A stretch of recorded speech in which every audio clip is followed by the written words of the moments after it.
أعوذ بالله من الشيطان الرجيم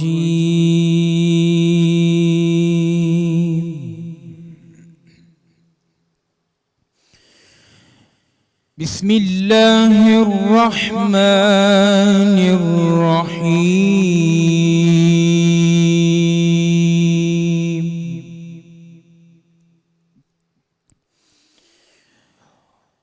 وقال الذين كفروا لا تسمعوا لهذا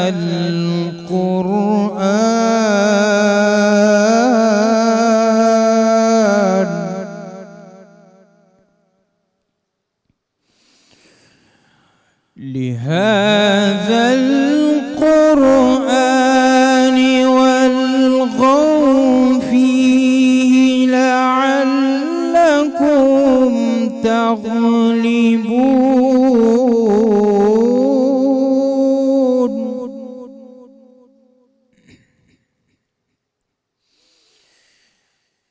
وقال الذين كفروا لا تسمعوا لهذا القرآن والغوا فيه لعلكم تغلبون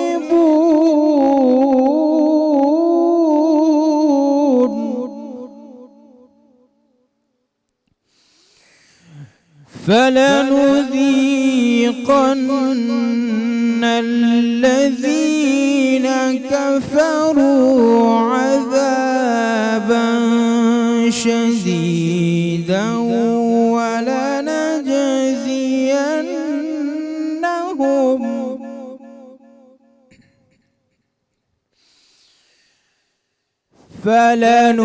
فلنذيقن الذين كفروا عذابا شديدا ولنجزينهم أسوأ الذي كانوا يعملون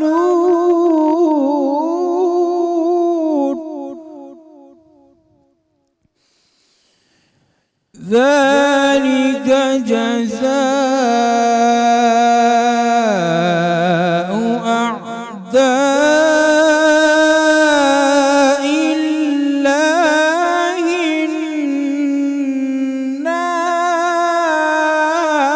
النار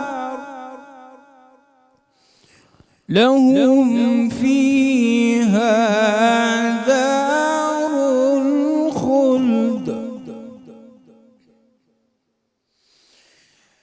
لهم فيها دار الخلد جزاء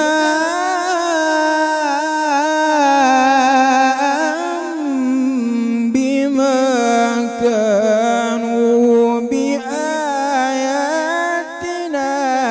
يجحدون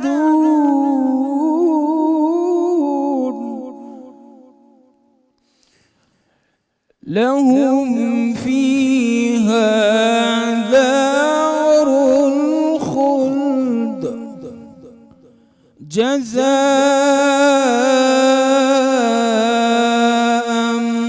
بما كانوا بآياتنا يجحدون صدق اللہ العظیم.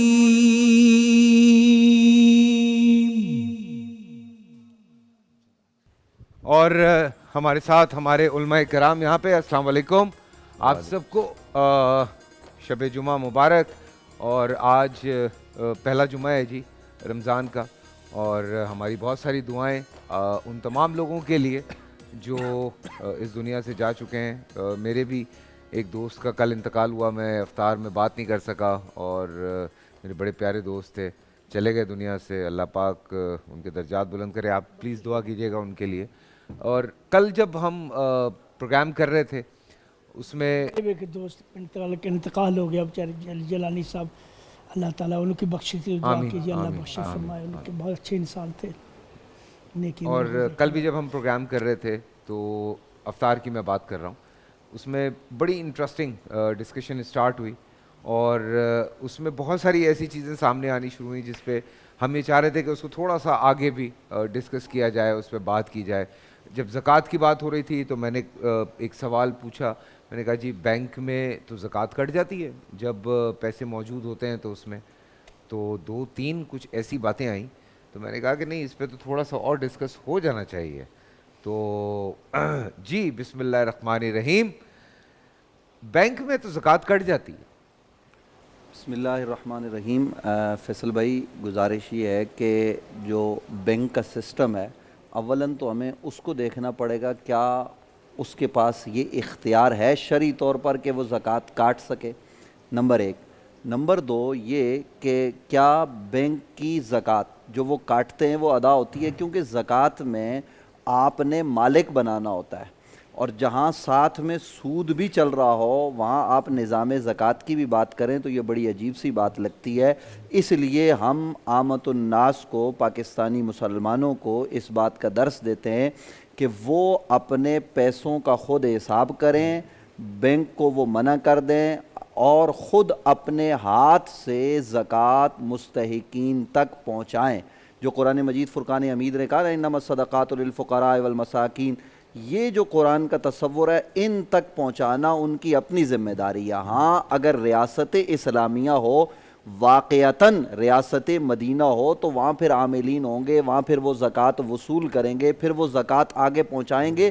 وہ تصور اب نہیں پایا جاتا. تو ایک مسلمان کی اپنی ذاتی ذمہ داری ہے جو صاحب نصاب ہے وہ خود مستحقین تک زکوٰۃ پہنچائے, کیونکہ زکوٰۃ میں مالک بنانا یہ شرط ہے. تو بینک کس کو مالک بناتا ہے, کس سے پوچھ کے کرتا ہے؟ اور بینک جو کاٹتا ہے, بینک میں تو ایک مخصوص رقم ہوتی ہے, سونا تو گھر میں ہوتا ہے, دیگر لوازمات جو دیگر مال ہے گھر میں اس کا کون حساب کرے گا؟ تو اس لیے بہتر اور احتیاط کی بات یہی ہے کہ بینک کے ذریعے زکوٰۃ مت کٹوائیں, آپ خود زکوٰۃ ادا کریں. آپ سارے اس بات پہ راضی ہیں؟ اس میں تو اس پہ ایک اس چیز, میں اختلاف ہے ہمارا, ان کا اختلاف ہے. میرا ایک پوائنٹ اور لے لیں پھر ان سے لے لیں. بنیادی طور پر تو جو بینک زکوٰۃ کاٹتے ہیں وہ آپ کے جو پی ایل ایس اکاؤنٹ ہے اس پہ کاٹتے ہیں. میرا تو بنیادی طور پر یہ موقف ہے کہ یہ جو پی ایل ایس اکاؤنٹ ہے یہ تو سیدھا سیدھا سود کے اندر شامل ہونا ہے, یہ تو جائز ہی نہیں ہے کھلوانا. لہٰذا آپ کرنٹ ضرورت کے تحت کرنٹ اکاؤنٹ کھلوائیں, اور اس پر چونکہ زکوٰۃ وغیرہ کا سلسلہ بھی نہیں ہے, آپ اپنی مرضی سے خود حساب کر کے کر سکتے. جیسے مفتی نوید صاحب نے یہ فرمایا ہے کہ اصل بنیادی وجہ یہ ہے کہ بینک نے تو ایک رقم مقرر کر دی جی کہ جس کے 85,000 اس سے اوپر ہوئے تو جی اس کی زکوٰۃ ہم کاٹیں گے. اور بھائی کیا پتہ جس کے بینک کے اندر 85,000 ہیں اس کے ذمہ قرضہ جو ہے نا وہ 5 لاکھ ہے, وہ تو شرعاً اس پہ زکوٰۃ بنتی نہیں ہے. آپ نے تو بغیر پوچھے اپنے ایک سسٹم کے تحت کاٹی زکوٰۃ اور اٹھا کر اس کو ڈالا کہاں, کہیں وزیر کے بنگلے پہ, کہیں مشیر کے بنگلے پہ, کہیں وزیر اعظم کے جناب والا ہیلی کاپٹر کا پیٹرول, اور کہیں کدھر. تو یہ بالکل چونکہ گورنمنٹ میں واضح طور پر یہاں پر اس کے اندر خرابی پائی جا رہی ہے زکوٰۃ کے نظام میں, لہٰذا بنیادی طور پر ان کا کاٹنا ہی خلاف شریعت ہے, اس کو کوئی میکنزم نہیں ہے. اور بعد ازاں جو اس کے آگے مصارف کے اندر اس کا ہمیں نظر آ رہا ہے کہ یہ غلط استعمال ہو رہا ہے تو وہاں زکوٰۃ ادا نہیں ہوتی. لیکن پروفیسر صاحب چونکہ جی اختلاف کر رہے ہیں, ابو بھائی میں ان کی صاحب آپ کی طرف آتا ہوں. نہیں پہلے پروفیسر صاحب آپ دیکھیے, زکوٰۃ کا نظام جو ہے اللہ تعالیٰ فرماتے ہیں رسول اکرم صلی اللہ علیہ وسلم خذ من اموالہم صدقہ, آپ ان کے مالوں سے زکوٰۃ لیں. گویا کہ زکوٰۃ لینا حکومت وقت کا کام ہے, اسلامی حکومت کا کام ہے. اچھا, جس طرح نماز باجماعت ہے اسی طرح زکوٰۃ بھی مجموعی طور پر ہے. اگر حکومت ایسا نظام بنا دیتی ہے جس میں زکوٰۃ کاٹنے کا سلسلہ ہے تو جن لوگوں کی زکوٰۃ کاٹ لی گئی ان کی زکوٰۃ ادا ہوگی. پروفیسر صاحب وہی ابھی نوید اچھا, بھائی نے یہی بات کی ہے کہ اگر ریاست زکوٰۃ ان کی مدینہ ادا جس کی ہم بات کر رہے ہیں, اگر وہ جو ریاست مدینہ ہے اگر وہ رائج ہے اور اس میں ان کو ایگزیکٹلی پتہ ہے کہ obviously علماء کرام بیٹھے ہیں یا ایک پورا سسٹم بنا ہوا ہے کہ وہ اور اگر وہ موجود ہے تو پلیز اس بات کو ہماری غلط مت لیجیے گا. اور اگر واقعی کچھ بینکس نے ایسے سسٹم بنائے ہوئے ہوں گے کہ اگر وہ زکوٰۃ کاٹتے ہیں تو بینک میں یہ کہیں نہیں ہے. دیکھیں وہ جو شیخ کہہ رہے ہیں حساب جو ریاست لیتی ہے وہ ریاست آپ کے ٹوٹل ایسٹ سے زکوٰۃ کلیکٹ کرتی ہے. کوئی صاحب یہ تو پرائیویٹ یہاں بینکس پر ہیں نا. یہ تو نہیں, میں عرض یہ کر رہا ہوں کہ وہ جو تصور وہ کہہ رہے ہیں کہ بینک کاٹتے ہیں تو وہ کر رہے ہیں, اب جو بینک کاٹ رہے ہیں وہ دے تو گورنمنٹ کو رہے ہیں نا. وہ بینک زکوٰۃ کاٹ کے خود تو اس کو نہیں لگا رہے, وہ گورنمنٹ کے محکمہ زکوٰۃ و صدقات کو دے رہے ہیں. نہیں سر, میں بیت المال ان کا جو زکوٰۃ ہے. میں اس میں ایک بات بتاؤں, کیونکہ کچھ ایسے بینکس ہیں جن کے ساتھ میں تھوڑا بہت میں منسلک رہا ہوں. تو جیسے ہمارے کچھ ڈاکٹرز ہیں, جیسے انڈس ہاسپٹل ہے یا ایدھی صاحب ہیں یا اور اس طرح کے جو لوگ ہیں, وہ ان کے ساتھ ان کی کوآپریشن ہوتی ہے اور وہ زکوٰۃ کا پیسہ یہ ان کو بھی دیتے ہیں. کچھ ایسے بھی بینکس اس طرح سے بھی کام کرتے ہیں. دیکھیں بنیادی طور پر جو ہمارا اختلاف ہے وہ یہ ہے کہ یہ کوئی کانسیپٹ ہے ہی نہیں ہے کہ میری رقم ₹1,00,000 پڑے آپ نے اس سے زکوٰۃ کاٹ لی ہے. آپ نے مجھ سے پوچھا ہے کہ بھائی میں نے قرضہ کتنا دینا ہے, بھائی میرے اوپر تو شرعاً زکوٰۃ بنتی نہیں ہے, آپ نے کیسے کاٹ لی ہے؟ جی مفتی اور صاحب, پھر دوسری بات یہ ہے کہ میرے بینک کے اندر اگر ₹1,00,000 پڑا ہے تو آپ نے تو جی ٹھیک ہے مجھ سے زکوٰۃ میں نہ کر دی. جو باقی ہے جو اصل کانسیپٹ تھا وہ یہ تھا کہ ریاست کے پاس پورا بایو ڈیٹا ہوتا تھا, پورا اس کا سسٹم ہوتا تھا. وہ پوچھتے تھے ہاں بھائی تیرے یہ ایسٹ ہے, اس پر زکوٰۃ نکال, بکریاں اتنی ہیں, تیری اتنی بکریوں کی اتنی زکوٰۃ ہے, اس کی اتنی ہے, وہ کلیکٹ کرتے تھے. مجھے ایک اور بات یاد ہے, ادھر ₹1,00,000 پہ ہے تو بھائی جان ان کو نا اپنا اتار دے. یہ بھی تو بات ہے نا. جی ابو بھائی. بسم اللہ الرحمن الرحیم. گزارش یہ ہے کہ اس وقت جس حساس عنوان پر موضوع پر بات چیت چل رہی ہے اس سے متعلق میں یہ عرض کرنا چاہ رہا ہوں کہ شریعت اسلامیہ کا کوئی بھی عمل ہے اس عمل کے دو پہلو ہیں, ایک مقبول اعمال ہیں اور دوسرا اس کے مفاسد ہیں. جب تک آپ مفاسد کو نہیں سمجھیں گے, خرابیوں کو نہیں سمجھیں گے, اس وقت تک معاملہ آپ کو سمجھ میں نہیں آئے گا. فار ایگزامپل جس طرح ایک بندے کو غسل کے فرائض کا نہیں پتہ, اسے پاکی ناپاکی کی تمیز نہیں رہے گی. ایک بندے کو وضو کے فرائض واجبات کا نہیں پتہ, اسے پاکی ناپاکی کی تمیز نہیں رہے گی. اب یہاں سمجھنے کی بات یہ ہے کہ بینک جو زکوٰۃ کاٹ رہی ہے اسے یہ کس طرح پتہ چلے گا کہ جس بندے کی ہم زکوٰۃ کاٹ رہے ہیں, چونکہ زکوٰۃ ہمارے ہاں ایک فرض عمل ہے تو اس بندے نے نیت کی ہے یا نہیں کی. اس بندے جب تک وہ نیت نہیں کرے گا اس کی زکوٰۃ ادا نہیں ہوگی. نمبر 1. نمبر 2, زکوٰۃ جن لوگوں کے ذریعے, جن عمال کے ذریعے آگے پہنچائی جا رہی ہے, بینک ان کو تنہا کس پیسے سے دے رہا ہے؟ آیا اسی زکوٰۃ سے دے رہا ہے تو یہ بھی حرام ہے, یہ بھی ناجائز ہے, اس کی کوئی صورت اجازت کی نہیں ہے. اور اگر بینک ان کو سود سے تنہا دے رہا ہے تو سود خوروں کے ذریعے زکوٰۃ پہنچانا یہ بدرجہ اولا ناجائز ہوا. اسی طرح بینک جو زکوٰۃ کی کٹوتی کر رہا ہے, بینک کو اس بات کا کیا علم ہے کہ میرے ₹5,00,000 بینک کے پاس ہیں اور 5 کروڑ میرے جو اثاثے ہیں, میرے پاس پلاٹ ہیں, میرے پاس سونا ہے, زیورات ہیں, نقدی ہے, مال تجارت ہے, اس کا میں نے کسی سے قرض لینا ہے, کسی سے دینا ہے, بینک اسے کیسے کلیکٹ کرے گا؟ ہمارے ہاں جو پروفیسر صاحب فرما رہے تھے, میں اس کی بھی وضاحت کر دیتا ہوں. خذ من اموالہم صدقاتہم کا حکم اس وقت لاگو ہوگا جب 100% نظام بیت المال کا ہو. ہمارے ہاں جو بینکنگ سسٹم ہے یہ اینٹی بیت المال نظام ہے, یہاں کسی کو کوئی پتہ نہیں ہے. اور جو جن لوگوں کو زکوٰۃ پہنچائی جا رہی ہے ان کا بھی یہ نہیں پتہ ہوتا ہے کہ یہ زکوٰۃ کہاں جا رہی ہے, بڑے بڑے وسیع و عریض دسترخوان پر جا رہی ہے یا مستحقین تک جا رہی ہے. تو اس لیے تقوی کے سب سے زیادہ قریب ترین بات یہ ہے کہ زکوٰۃ بندہ بینک سے اپنا پیسہ اٹھائے یا انہیں جا کر ایک ایفیڈیوٹ ملتا ہے, وہ لکھ کر دے کہ جی ہم آپ کو اس بات کی اجازت نہیں دیتے, آپ ہماری زکوٰۃ نہیں کاٹیں گے, ہم اپنی زکوٰۃ اور اسلام کا یہ فریضہ اپنے ہاتھ سے خود ادا کرنے کے پابند ہیں اور یہ فریضہ ہم خود ادا کریں گے. اور سب سے آخری بات یہ ہے کہ یہ جو کسی بھی صورت میں یہ کہا جاتا ہے ایک بندہ بیمار ہے, مجبور ہے, وہ نہیں پہنچ سکتا, وہ بینک کو اجازت بھی دیتا ہے. مفتہ بقول کے تحت آخری صورت یہ ہوگی کہ وہ نیت بھی کر لے اور وہ جو پیسہ اس کا بینک میں رکھا ہوا ہے اور وہ گورنمنٹ کو اجازت دے, اور پھر جا کر وہ آخری صورت کے تحت وہ نیت کرنے کے بعد, اجازت دینے کے بعد اس کی زکوٰۃ اس پیسے سے ادا ہو سکتی ہے جو بینک کے پاس ہے, لیکن یہ تقوی سے قریب نہیں ہوگا.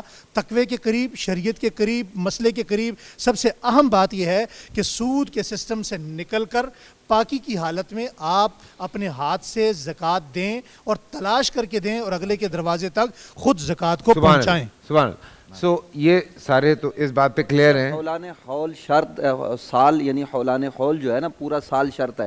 بینک میں تو آج آپ نے پیسے رکھوائے 5 لاکھ روپے اور کل پرسوں رمضان شروع ہوا اور انہوں نے اپنے طریقے سے کاٹ لینے، تو سال کہاں گزرا؟ یہ کیسے، کون اس کا تعین کون کرے گا؟ پوائنٹ جی شہزاد صاحب. بسم اللہ الرحمن الرحیم. میرا خیال ہے ہمیں اصل مسئلے کو سمجھنے کی ضرورت ہے کہ یہ مسئلہ پاکستان میں پیدا کب ہوا. دیکھیے جب ضیاء الحق کا دور آیا تو اس نے پاکستان کو اسلامائز کرنا چاہا اپنے اقتدار کے طول کے لیے، اور اس کے لیے اس کو باقی جگہیں تو نظر نہیں آئیں کہ کہاں پر اسلام کو نافذ کرنے کی ضرورت ہے. پیسے والے معاملے میں نظر آ گیا کہ کسی طرح سے لوگوں کی جیبیں خالی کرو. اس بنیاد پر انہوں نے عشر کا اور زکوٰۃ کا نظام بنا کر لوگوں کو دھوکہ دیا کہ بھئی یہ اسلام ہے، جبکہ اس ملک کے اندر کرپشن انتہا درجے کا، ظلم انتہا درجے کا، قاتل آزاد، مقتول اور مظلوم کی کوئی داد رسی نہیں، جیلوں کی حالت وہ، تعلیم کی حالت یہ، لیکن کہیں پر بھی ان کو اسلام کے نفاذ کی عملی شکل نظر نہیں آئی. اس کے علاوہ آج اگر آپ اپنے پاکستان ہی کو دیکھیں، جیسے بھی علماء کرام نے فرمایا اور بہت درست بات کی انہوں نے کہ اسلام کا نظام اور ہے، مسلمان اور ہیں. ہم مسلمان ملک ہیں، اس میں کوئی شک نہیں، لیکن ہمارا نظام ابھی اگر آپ عدالت میں جائیں تو عدالت میں جو آپ کے فیصلے ہوتے ہیں وہ آیا انگریز کے قانون کے مطابق ہوتے ہیں یا شریعت محمدی کے مطابق؟ یہیں سے آپ کو پتہ چل جائے گا بھئی اسلامی نظام ہے یا نہیں ہے.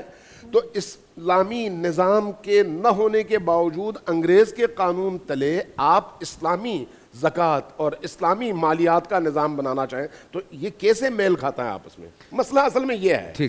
اس بنیاد پر جب ضیاء الحق نے یہ کام شروع کیا تو شیعہ علماء نے تحریک چلائی اس کے خلاف، اور اس تحریک میں مطالبہ یہ کیا کہ بھئی زکوٰۃ لوگوں کے دینی معاملات سے متعلق امر ہے، اس میں حکومت کو کسی طرح سے مداخلت کی اجازت نہیں ہے، ہم حکومت کے ذریعے سے زکوٰۃ نہیں دے سکتے. اس کا نتیجہ یہ نکلا کہ قانون بن گیا کہ شیعوں کو مستثنیٰ قرار دے دیا جائے. اب اس کے بعد ایک مزے کی بات ہوئی کہ آپ اگر بینک میں جا کر ایفیڈیوٹ جمع کروا دیں کہ میرا تعلق فقہ جعفریہ سے ہے اور فقہ اہل البیت سے ہے، تو پھر زکوٰۃ کا مسئلہ جو ہے آپ کے حوالے سے ختم ہو گیا. تو پاکستان کی 97% آبادی جو ہے شیعہ ہو گئی ایفیڈیوٹ جمع کروانے کے بعد. بینک کا یہ مسئلہ بن گیا. صحیح بات ہے، لوگ لکھ کے دیتے ہیں باقاعدہ. اب ذرا آئیں موجودہ صورتحال کی طرف. میں ایک وزیر کی آپ کو بات بتاتا ہوں. یہ جو زکوٰۃ ٹک ہوتا ہے وہ آپ ٹک کر دیں تو وہ پھر زکوٰۃ نہیں کٹتی. جی، یہ جو آپ یہ جو عشر اور زکوٰۃ کی وصولی ہے نا بینکوں کے ذریعے سے، میں ایک مذہبی امور کے وزیر کی بات بتا رہا ہوں، میں عام افراد کی بات نہیں بتا رہا. میری ان سے ملاقات ہوئی تو میں نے ان سے یہ پوچھا، چونکہ وزارت مذہبی امور کا ایک حصہ جو ہے عشر و زکوٰۃ بھی ہے. میں نے ان سے پوچھا آپ کے پاس کتنے فنڈز ہیں؟ یہ آج سے کافی عرصہ پہلے کی بات ہے. فرمایا کہ 21 ارب روپے ہمارے اکاؤنٹ میں پڑے ہوئے ہیں. یہ 21 ارب روپے کس چیز کے ہیں؟ لوگوں کے زکوٰۃ کے. یہ پیسے کہاں پر کام آئیں گے؟ چونکہ آپ کے عام معاشرے میں تو ہر بندہ محتاج ہے، ہر بندہ ضرورت مند ہے، اس کی مدد کی ضرورت ہے، اور یہ جو آپ سال میں ایک دفعہ پیسہ کاٹتے ہیں وہ اس غریب تک پہنچنا چاہیے، وہ تو پہنچ نہیں رہا، آپ کے اکاؤنٹ میں جمع ہو رہا ہے. کہا وہ الیکشن کا انتظار ہے.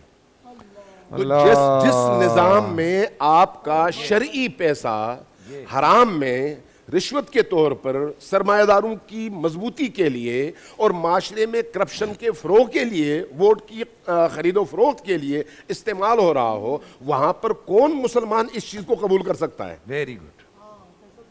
اب اس صورتحال میں آپ کو جائزہ لینا چاہیے کہ میں نے جب اللہ کو اپنے مال میں سے اس کا حصہ نکال کر دینا ہے، کسی فقیر کو دینا یعنی اللہ کے ہاتھ میں دینا، تو وہاں پر میں کلیئر ہو جاؤں کہ ہاں میں واقعی کسی غریب تک اس کا حق پہنچا رہا ہوں، تو تب میں ذہنی طور پر یکسوئی مجھے حاصل ہوگی، ورنہ میں کبھی بھی مطمئن نہیں ہو سکتا.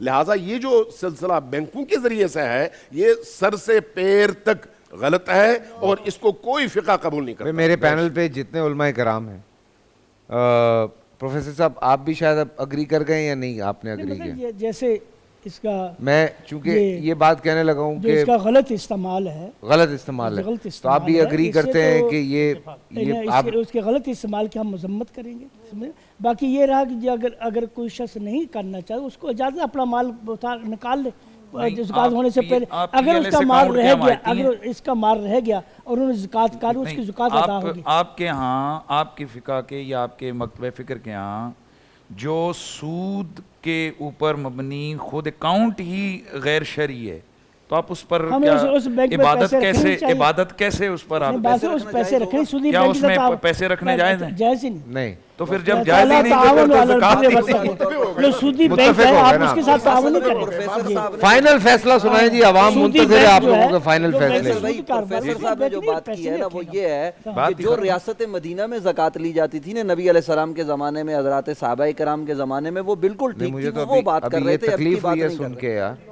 21 ارب روپیہ اکاؤنٹ میں پڑا ہوا ہے، ہم پاگلوں کی طرح سڑکوں پہ جو ہے وہ غریبوں کے لیے ڈونیشن مانگتے پھر رہے ہیں. فیصل بھائی میں اس چیز کا بالکل، مجھ سے میرے پاس ایویڈنسز موجود ہیں، میں نام نہیں لیتا ذرا چونکہ نیشنل ٹی وی پہ بیٹھے ہیں. ایسے بھی یہاں وزارت رہی ہے کہ جناب اسی زکوٰۃ کے پیسے سے وزیر صاحب اور ان کے رشتہ داروں نے اور ان کے دیگر 100 سے زائد آدمیوں نے عمرہ کیا بحکم وزیر اعظم وقت، اور اس کا سارا پیسہ زکوٰۃ کے پیسے سے گیا. اور یہ میرے سامنے اس بندے نے کہا. اور پھر وہ جو سیکرٹری صاحب تھے جو اس محکمے کے، میں وقت آنے پر ایک کا نام بھی بتا سکتا ہوں، اس نے بالکل حرم کے اندر بیٹھ کے کہا، اس نے کہا یار کیسے آپ بریکنگ نیوز سنا رہے ہیں؟ میں سنا رہا ہوں، اس میں کیا بات ہے بھائی؟ کوئی انکار کر کے دکھائے. یہاں زکوٰۃ کہاں لگتی ہے فیصل صاحب؟ یہاں زکوٰۃ یہ وزیروں میں شیروں کی چپلوسی پہ لگتی ہے. ہم ویسے ہی چیخ رہے ہیں. یہاں زکوٰۃ خیرات یہ جتنا آپ کا یہ سسٹم ہے، یہ پھر مجھے کہنے تھے زرداری صاحب کے دور میں، آپ کو نہیں پتا، یہ پوری قوم کو نہیں پتا کہ کتنے ارب روپیہ اٹھا کر جناب گورنمنٹ کے اکاؤنٹ میں ڈال کر انہوں نے اس وقت کا خسارہ پورا کیا ہے. بھئی یہ تو آن دا ریکارڈ بات ہے یار. فیصل بھائی میں بڑی اہم بات کرنے لگا ہوں. اس میں مدارس اسلامیہ کے لیے جو زکوٰۃ مختص ہوتی ہے نا، میں آپ کو یہ بات عرض کر رہا ہوں، پورے وثوق کے ساتھ کہہ رہا ہوں، جو مدارس لینے کے لیے جاتے ہیں نا، 2-4 مدرسے گئے، ان کو یہ کہا گیا کہ آپ ہمیں کتنا فیصد دیں گے، تو پھر ہم آپ کے طلباء کو دورہ حدیث اور اس کو وہ کر کے جو نیچے کے سارے طلباء ہیں ان کو اتنے فیصد دیں گے.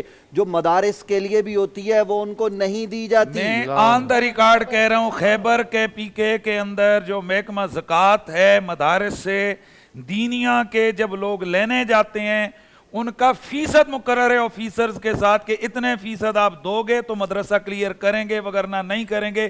میں پوری نیشنل ٹی وی پہ بیٹھ کے چیلنج سے کہہ رہا ہوں یہ بات. مفتی صاحب کراچی میں یہی ہے، ہمارے ساتھ یہ خود ہمارا ادارہ ہے، ہمیں اس لیے ریجیکٹ کیا گیا کہ ہمارے جو ناظم صاحب تھے انہوں نے کہا بھائی یہ نظام اللہ کا ہے، یہ کوئی میں تو میرا تھوڑا ہی ہے، یہ تو بچے ہم پڑھا رہے ہیں اللہ کے دین کے لیے، تو ہم حرام کام خود کریں، رکھو اپنے پاس زکوٰۃ ہم نہیں لیتے. میرے خود اپنے ادارے کی بات ہے.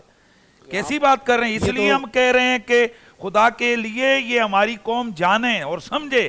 پہلے تو یہ جو آپ PLS اکاؤنٹ کھلوا رہے ہیں یہی غیر شرعی ہے، اور اس کے اوپر جو آپ یہ جو زکوٰۃ کے نام پہ کر رہے ہیں تو یہ اسی طرح کے جیسے زمزم کے اوپر آپ شراب کے اوپر زمزم کا لیبل لگا دیں. ایک چھوٹی سی گزارش ہے، دیکھیں ابھی ہمارا اس بات پہ سب کا اتفاق ہو چکا ہے، سب کا اس بات پر اتفاق ہو چکا ہے کہ بینک کے ذریعے زکوٰۃ نہیں کٹوانی. ابھی میں چیلنج کرنے لگا ہوں ایک بات کا، اب سنیے گا آپ. حنیف قریشی صاحب نے جو بات کہی اس سے بھی اگلی بات ہے. جتنی حکومتیں آئیں یہ جب سے زکوٰۃ لے رہی ہیں کاٹ رہی ہیں، کب سے زکوٰۃ کی کٹوتی ہو رہی ہے. کوئی ایک حکومت، دیکھیں ہمارے پاس چھوٹے چھوٹے ادارے ہیں، مدارس ہیں، مفتی صاحب کا بھی ہوگا، میرا بھی ہوگا، ان حضرات کا بھی ہوگا.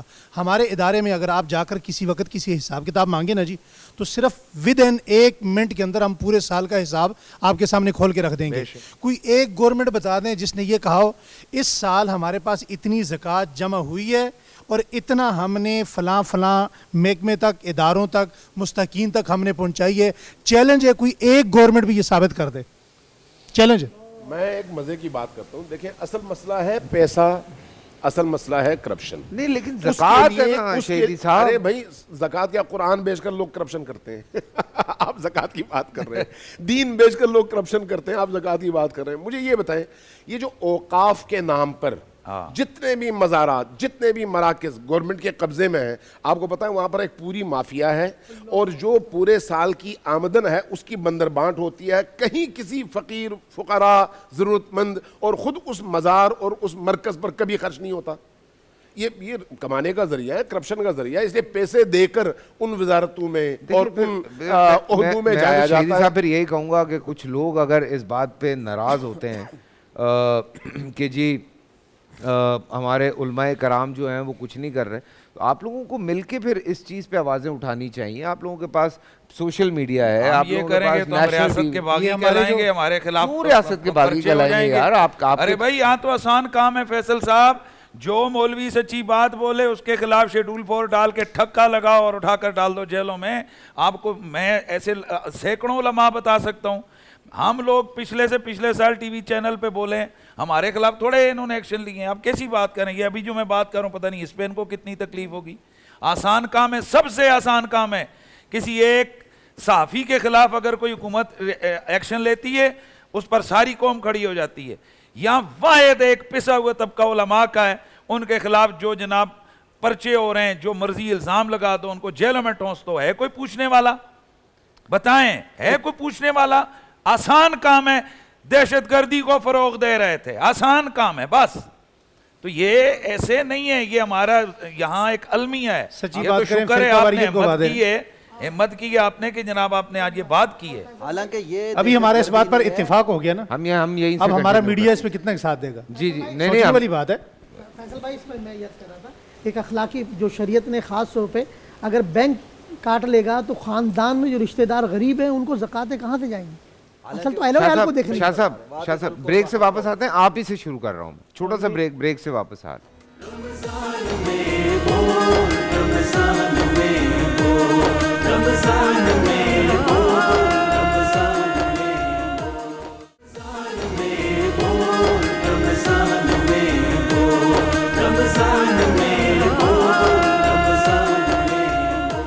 جی ہاں, welcome back after the break. اور بریک میں بھی تھوڑا سر پکڑ کے بیٹھا رہا ہوں بیکاز جو بات یہاں پہ ہوئی ہے مجھے بڑی عجیب سی یہ بات لگی ہے کہ آپ لوگ کے ساتھ جب یہ مسئلے ہوتے ہیں تو ایک کیوں نہیں ہوتا. یہ ابھی شاہ صاحب سے میں بات کر لوں پھر میں آگے بڑھتا ہوں. شاہ صاحب کی بات بیچ میں رہ گئی تھی. بھائی ہو سکتا ہے آج ہمارے ناظرین سامعین کو پہلی مرتبہ دیکھیں, علماء کرام نے بڑی یعنی کہ تحقیق کے ساتھ یہ بات کی ہے. مفتی حنیف قریشی صاحب نے, علامہ امین شہیدی صاحب نے, کہ بڑی بڑی تحقیق کے ساتھ, اور مفتی میں یہ خدا کے ساتھ ہمارے لیے تو ہماری قوم کے لیے ہمارے سیاست دانوں کو, ہم کون سی ریاست میں, ہمیں تو چلو بھر پانی میں ڈوب کے مرنے کا مقام ہے کہ ہمارا اربوں روپے زکوٰۃ کا کہاں جا رہا ہے.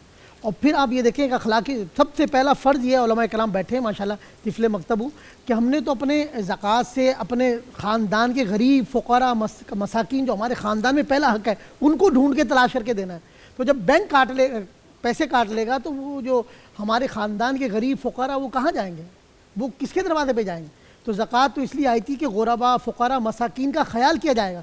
یہاں تو ڈاکو جو ہیں وہ جو ملک کو لوٹ رہے ہیں, جو زکوٰۃ کا پیسہ بھی نہیں چھوڑ رہے, تو اللہ معاف کرے کتنا. پھر ہم کہتے ہیں جی پاکستان معاشی بحران آپ کے سامنے اس وقت کتنا ہمارے. سن کے حیران ہوا ہوں شاہ صاحب, وہ کہہ رہے ہیں کتنے 21 ارب الیکشن کے لیے رکھے, الیکشن کے لیے 2006 کی بات ہے. فیصل بھائی ایک چھوٹا سا 2006 کا مطلب ہو گیا صاحب کہ آج کے. آپ کو ایک مزے کی بات سناؤں, یہ جو مسئلہ ہے نا یہ کسی ایک حکومت کا نہیں ہے, یہ ذہن میں رکھیں. انہوں نے ایک حکومت کا نام لیا, اس میں سب کے سب ننگے ہیں جتنی بھی حکومتیں آئی ہیں, چاہے وہ فوجیوں کے اس میں آئی ہو, چاہے وہ سویلینز کی آئی ہو, جنرلوں کی حکومت ہو یا ان پارٹیوں کی حکومت, سب حکومتوں میں یہی سسٹم چلتا رہا ہے اور اب بھی موجود ہے. صرف نعرہ لگانے سے تو ریاست نہیں بنتا بھائی, صرف کہنے سے تو نظام مصطفیٰ رائج نہیں ہوتا, نافذ نہیں ہوتا. اس کے لیے آپ کو ان بنیادوں پر عمارت کھڑی کرنی پڑتی ہے جو بنیادیں آپ کو رسول کریم اور اللہ کی کتاب نے عطا کی ہیں. اس بنیاد پر آپ مجھے دیکھیں نا, مجھے یہ بتائیں, آپ کو ایک مزے کی بات بتاتا ہوں. اسی گزشتہ گورنمنٹ میں, اسی یہ جو آج جو ریسٹور ہوئی ہے اسمبلی, اسی اسمبلی میں پچھلے سال, یہ آپ سب کے لیے ہوش اڑا دینے والی بات ہے, اسمبلی میں آپ کے ایک ہندو رکن اسمبلی نے ایک قرارداد پیش کی کہ بھئی اس کو قانون کی شکل دیں. وہ کیا تھی کہ شراب پر پاکستان میں پابندی ہونی چاہیے. کیوں؟ اس لیے کہ ہندو دھرم میں شراب حرام ہے, مسیحیت میں شراب حرام ہے, یہودیت میں شراب حرام ہے, اسلام میں بھی شراب حرام ہے. جب سارے ادیان کہتے ہیں کہ شراب حرام ہے تو پاکستان میں شراب کے پرمٹ کیوں عربوں میں بکیں؟ اور عربوں میں خریدنے والے کون ہیں؟ یہی لیڈرز, یہ انہی کے, آپ سروے کروا لیں, سرچ کروا لیں, ہمارے انہی قومی لیڈروں کے پاس اربوں روپے کے یہ پرمٹس موجود ہیں جو اس وقت جو ہیں بڑے بڑے ہمارے قومی لیڈرز ہیں. جب یہ قانون پاس ہوا, یہ ایک پرسنل چوائس ہے. دیکھیں میں آپ کو ایک مزے کی بات کر سکتا ہوں, میں آپ کو ایک مزے کی بات بتا دوں, قانون کی بات بتا دوں, میں اس کے حق میں نہیں ہوں, لیکن جب آپ اسلام کی بات کرتے ہیں نا, ہم بات کر رہے ہیں اسلام کی. تو یو اے ای میں بھی ہے, وہاں تو سب کھلا ہوا ہے. اگر سعودیہ نے بھی کھول دیا, کیا وہ اسلام ہے؟ اب تو سعودیہ نے کیا وہ اسلام ہے؟ سوال یہی ہے, کیا وہ اسلام ہے؟ ہم اس وقت بات کر رہے ہیں اسلام کی. سعودیہ میں کلب کھل گئے, انڈین فلمیں چل رہی ہیں. اگر کوئی آدمی کتا کھاتا ہے تو وہ یہ دلیل نہیں ہے, ذاتی وہ ہے نا, نہیں ذاتی نہیں ہے. اسلامی ہم مملکت کے پابند اندر ہیں, ہم مسلمان ہیں. اللہ تعالیٰ نے ہماری ذمہ داری لگائی ہے. اللہ کے نبی نے فرمایا ہے کہ اذا رأیتم المنکر, جب تم کسی برائی کو دیکھو تو چاہے کہ تم اس کو ہاتھ سے روکو, ہاتھ سے نہیں تو زبان سے روکو, زبان سے نہیں تو دل سے برا جانو. بالکل. تو یہ ایسا نہیں ہے کہ یہ میری چوائس ہے, یہ جناب لادین لوگوں کا نعرہ ہے کہ میری چوائس ہے جو میں کروں. مسلمان کی اپنی کوئی چوائس نہیں ہے. مسلمان ہر معاملے میں اپنی خواہشوں میں اللہ اور اس کے رسول کی چوائس کا پابند ہے. میں نے یہ جو قانون کی بات کی نا فیصل بھائی, یہ جو میں نے ابھی ہندو رکن اسمبلی کی بات کی, یہ کمپلیٹ نہیں ہوئی ہے, ذرا غور سے سنیے گا. جب اس نے یہ قرارداد پیش کی تو اسمبلی میں ہمارے مسلمان ممبرز کھڑے ہو گئے, پی ٹی آئی کے بھی, نون لیگ کے بھی, پیپلز پارٹی کے بھی. انہوں نے کہا ہم پاکستان میں ایسا کوئی قانون نہیں بننے دیں گے جو پرمٹ پر اور شراب پر پابندی لگا سکے, یہ اوپن ہونا چاہیے. سمجھے نا پھر تو اس کا مطلب یہ ہے کہ پھر آپ سمجھ جائیں نا کہ آپ کا یہ نظام اسلامی نہیں ہے, ملک مسلمان ہے, اس میں کوئی شک نہیں ہے. ایک نشاندہی کرنا چاہتا ہوں, چونکہ میسج جا رہا ہے پوری دنیا میں, ایک نشاندہی کرنا چاہتا ہوں فیصل بھائی. گزارش یہ ہے کہ پاکستان کے اندر یقیناً ایسے ادارے سے ہمیں بڑی ہمدردی ہوتی ہے جو غریبوں کا, مفلوک الحال افراد کا, یتیموں کا, مسکینوں کا, بیوگان کا, مستحق افراد کا خیال رکھتا ہے. ٹھیک ہے جی. اس وقت یہاں تمام مکاتب فکر کے لوگ بیٹھے ہیں اور ہر مکتبہ فکر اپنے اندر اپنے اداروں میں کتنے ایک طالب علم رکھتا ہے یہ سب کو پتہ ہے. بجائے اس کے کہ یہ زکوٰۃ لینے کے بعد اس گورنمنٹ سے مراد یہ کہ جتنی حکومتیں گزر چکی ہیں ان کی ہمارے ساتھ ہمدردیاں ہوتی, یہ ہمارے سروں پر دست شفقت رکھتے, یہ ہمارے ساتھ پیار کرتے, یہ ہمارے ساتھ تعاون کرتے. تعاون کرنے کے بجائے ان کا طریقہ وتیرہ کار ہمارے ساتھ کیا ہو رہا ہے اس وقت, مجھے باقی مدارس کا نہیں پتا. ہمارے بڑے بڑے مدارس میں ان کا نام لکھ سکتا ہوں, انہیں ہراساں کیا جاتا ہے. صرف انہیں ہراساں نہیں کیا جاتا, انہیں آ کر پوچھا جاتا ہے جناب یہ جو آپ کے پاس مال ہے, آپ کا ماہانہ خرچ ہے, یہ پیسے کہاں سے آتے ہیں. یہاں تک پوچھا جاتا ہے کہ آپ کو کون کون سے افراد پیسے دیتے ہیں, ان کو واچ کیا جاتا ہے, انہیں چیک اینڈ بیلنس کیا جاتا ہے. زکوٰۃ کا پیسہ دیکھیں اب میں اس کی ایک بڑی چھوٹی سی بات ہے, اسلام سے جو لوگ ڈرے ہوئے, میری بات دین سے ڈرنے کے بہت سارے ریزن ہیں نا. جی مفتی صاحب, سب سے پہلی بات تو یہ ہے کہ میں اس دن بھی بتا رہا تھا, یورپ میں, یو ایس اے میں, یو کے میں, there are thousand of people جو کہ اسلام کی طرف آ رہے ہیں. خاص طور سے عورتیں جس حساب سے مسلمان ہو رہی ہیں وہ لوگ انڈرسٹینڈ نہیں کر پا رہے ہیں کہ یہ چکر کیا ہے. مطلب ظاہر سی بات ہے جتنے رائٹس اس وقت ہمارے مذہب میں خواتین کے لیے ہیں, کسی اور مذہب میں تو آپ لوگ مجھ سے زیادہ جانتے ہیں نہیں ہے. سو وہ جب پڑھتے ہیں, وہ جب دیکھتے ہیں تو وہ اوبویسلی انہوں نے کہا کہ بھائی یہ تو کچھ اور سین ہو جائے گا, تو اس کس طرح سے خراب کریں. تو وہ خراب کر رہے ہیں نا بیسیکلی, ہمارے امیج کو خراب کر رہے ہیں. ملک پاکستان, ماں دھرتی وطن پاکستان اس وقت اسلام کا یہ خوبصورت ملک ایسے لوگوں کے شکنجے میں ہے جو دین بیزار لوگ ہیں, اور یہ عرصہ دراز سے ہے.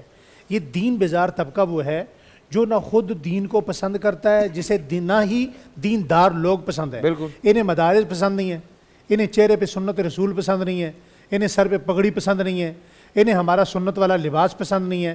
بالکل منوان وہ ہمارے ایک بزرگ گزرے نا، اشفاق احمد مرحوم رحمۃ اللہ علیہ، انہوں نے بڑی خوبصورت بات کہی، فرمایا یہ ایسے لوگ ہیں جب یہ اسلام کو گالی دینا چاہتے ہیں تو اسلام کو تو گالی نہیں دے سکتے کسی کے سامنے، تو یہ اہل اسلام کو، علماء کو گالی دے کر اپنی بھڑاس نکالتے ہیں۔ تو میں یہ کہنا چاہتا ہوں کہ اگر آپ مدارس میں، جن میں لاکھوں نہیں کروڑوں بچے آج ہمارے پاس آتے ہیں، ایک بچہ آتا ہے اسے 16 سال تک ہم سنبھالتے ہیں، اسے حفظ کرواتے ہیں، اسے تجوید پڑھاتے ہیں، اسے میٹرک کرواتے ہیں، اسے ایف اے کرواتا ہے ہمارا مدرسہ، میرا مدرسہ اسے ایم فل کرواتا ہے، پی ایچ ڈی کرواتا ہے، تخصص فی الدعوہ و تحقیق کروا کے اسے مفتی بناتا ہے، دورہ حدیث کرواتا ہے، پاکستان کے اندر اسے ایک معمار بنا کر اسے فراہم کرتا ہے۔ اس میں گورنمنٹ کا کسی قسم کا، یہ اتفاق کریں گے، نہ پہلے کوئی کردار تھا نہ ہے، اور آئندہ بھی ان سے اس قسم کی کوئی توقع نہیں کی جا سکتی۔ صرف اتنی گزارش ہے، اگر آپ ان علماء کے ساتھ تعاون نہیں کر سکتے تو انہیں ہراساں کرنا بھی چھوڑیے، یہ اگر دنیا میں نہیں تو آخرت میں بڑا مہنگا وبال پڑے گا۔ چلیں جی، وہ تو خیر اس پہ کچھ نہیں کر سکتے۔ میں تھوڑے سے سوالوں کی طرف آگے بڑھتا ہوں نوید بھائی، میرے پاس بہت سارے سوال ہیں۔ جی سر، اگر بینک واقعی سر بینک سے آگے بڑھتے ہیں سر، لوگوں کے اور بھی مسائل ہیں سر، ایک منٹ اور بھی تھوڑے مسائل ہیں، پتہ ہے پھر لوگ کہیں گے کہ ہم ایک ہی بات کو لے کے بیٹھ گئے۔ اگر بینک واقعی مخلص ہے زکوٰۃ کاٹنے میں، سب سے پہلی بات ان کو یہ کرنی چاہیے، جس کی زکوٰۃ کاٹتے ہیں اس کو بلائے، اس کو تمہارے رشتہ داروں میں غریب کون کون ہے، آپ کتنی زکوٰۃ کٹے گی، آپ اپنے رشتہ داروں میں سے کتنی دیں گے زکوٰۃ؟ ان رشتہ داروں کو، رشتہ دار سب سے پہلے حق تو رشتہ داروں، سعودی عرب میں یہی نظام ہے، اگر آپ زکوٰۃ لے کر جاتے ہیں تو میں کو جو زکوٰۃ کا فیس ہے وہ پوچھتا ہے تمہارے رشتہ داروں میں کتنے لوگ غریب ہیں، کہتا ہے میرے لوگ رشتے اتنے غریب ہیں، تو کتنی زکوٰۃ دینا چاہتے ہو، تو وہ کہتا ہے اتنی دے، وہ اٹھا کے ان کو دے دیتے ہیں۔ اگر میں بات کرتا ہوں تو دنیا بھر میں جو حضرت عمر علیہ السلام کا جو لا ہے، جب اس کی میں بات کرتا ہوں تو وہ آپ کے سامنے ہے پورا، اس پہ کینیڈا چل رہا ہے، یورپ کے کتنے ممالک ہیں وہ چل رہے ہیں، سو آٹومیٹکلی وہ سارا سسٹم بنا ہوا ہے، آپ کو کچھ کہنے کی ضرورت ہی نہیں ہے۔ وہی 2006 میں اگر 21 ارب روپے پڑے ہوئے تھے یار، 21 ارب روپے 2006 میں، سوچیں کتنے لوگوں کا بھلا ہو سکتا ہے، لیکن نہیں۔ اینی وے آگے چھوٹے چھوٹے سوال ہیں سر۔ مجھ سے کسی نے پوچھا تھا، سوال میرے پاس آئے ہوئے کہ روزے میں جب ہم پرفیوم لگاتے ہیں کپڑوں پہ تو کیا اس کے بعد نماز ہو سکتی ہے؟ دیکھیں جو پرفیوم ہے اس کی دو صورتیں ہیں، اگر تو اس میں کوئی حرام ذرات یعنی حرام چیز کا الکوہل ڈلتی ہے، اس میں الکوہل ڈلتی ہے، اور اگر اس نے اس قدر اس کو لگایا ہوا ہے کہ جو ناپاکی کی، جس طرح ہمارے ہاں حرمت جو نجاست غلیظہ اور خفیفہ کی مقدار ہے، تو اگر اس کو پہنچتی ہے تو پھر ظاہر ہے اس کے ساتھ اس کی نماز جائز نہیں ہے، اور اگر اس مقدار کو نہیں پہنچتی تو بہرحال پھر کراہیت پھر بھی ہے۔ اس لیے ایسی پرفیوم جس میں الکوہل وغیرہ ہے تو اس سے اجتناب کرنا بہتر ہے۔ میں چونکہ خود بھی سر اس کا کام کرتا ہوں، میں معذرت چاہ رہا ہوں، یہ بالکل ایک الگ قسم کی الکوہل ہوتی ہے، پر ٹھیک ہے آپ لوگ اس بات پہ چونکہ راضی ہیں تو آپ عطر یوز کر لیں، یا اب نان الکوہلک، ایون بڑے بڑے جو برانڈز ہیں انہوں نے بھی نان الکوہلک پرفیومز نکال دی ہیں۔ میں عرض کرتا ہوں، دیکھیں الکوہل کی فقہا کے ہاں دو قسمیں ہیں جی، ایک وہ ہے جو نجس ہے جس میں شراب اس میں شامل ہے، جی جی، ایک وہ ہے جو صنعت میں استعمال ہوتی ہے، جو صنعت میں استعمال ہونے والی ہے اس پر کسی طرح کی کوئی قدغن نہیں ہے۔ ٹھیک ہے، عام طور پر جو آپ کے پرفیوم میں استعمال ہونے والا الکوہل ہے وہ صنعتی ہے، وہ والا نہیں ہے جو نجس ہو۔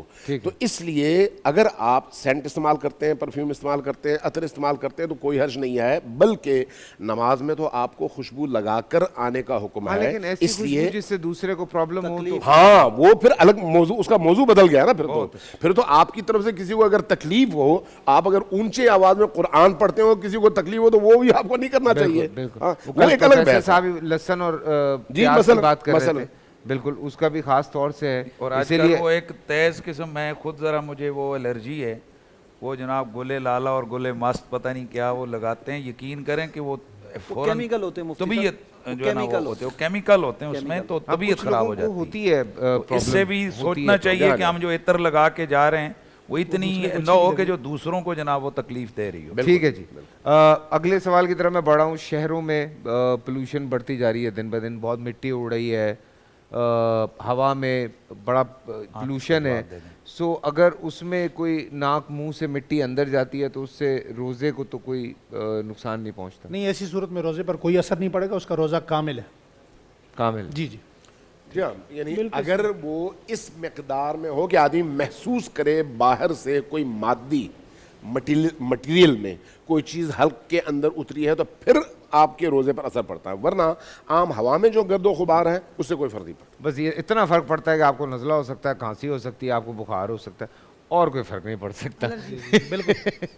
جی ماں باپ یا بزرگوں کا ہاتھ چومنا یا ان کے پیروں کو ہاتھ لگانا، دیکھیے اس سے بڑھ کر عبادت کیا؟ ماں باپ کا ہاتھ چومنا یہ بالکل جائز ہے، اس میں کوئی حرج نہیں ہے، بلکہ ماں باپ ہی تو اس قابل ہیں کہ ان کے ہاتھ بھی چومے جائیں، ان کے پاؤں بھی دبائے جائیں، ان کی خدمت کی جائے، ان کی دعائیں لی جائیں.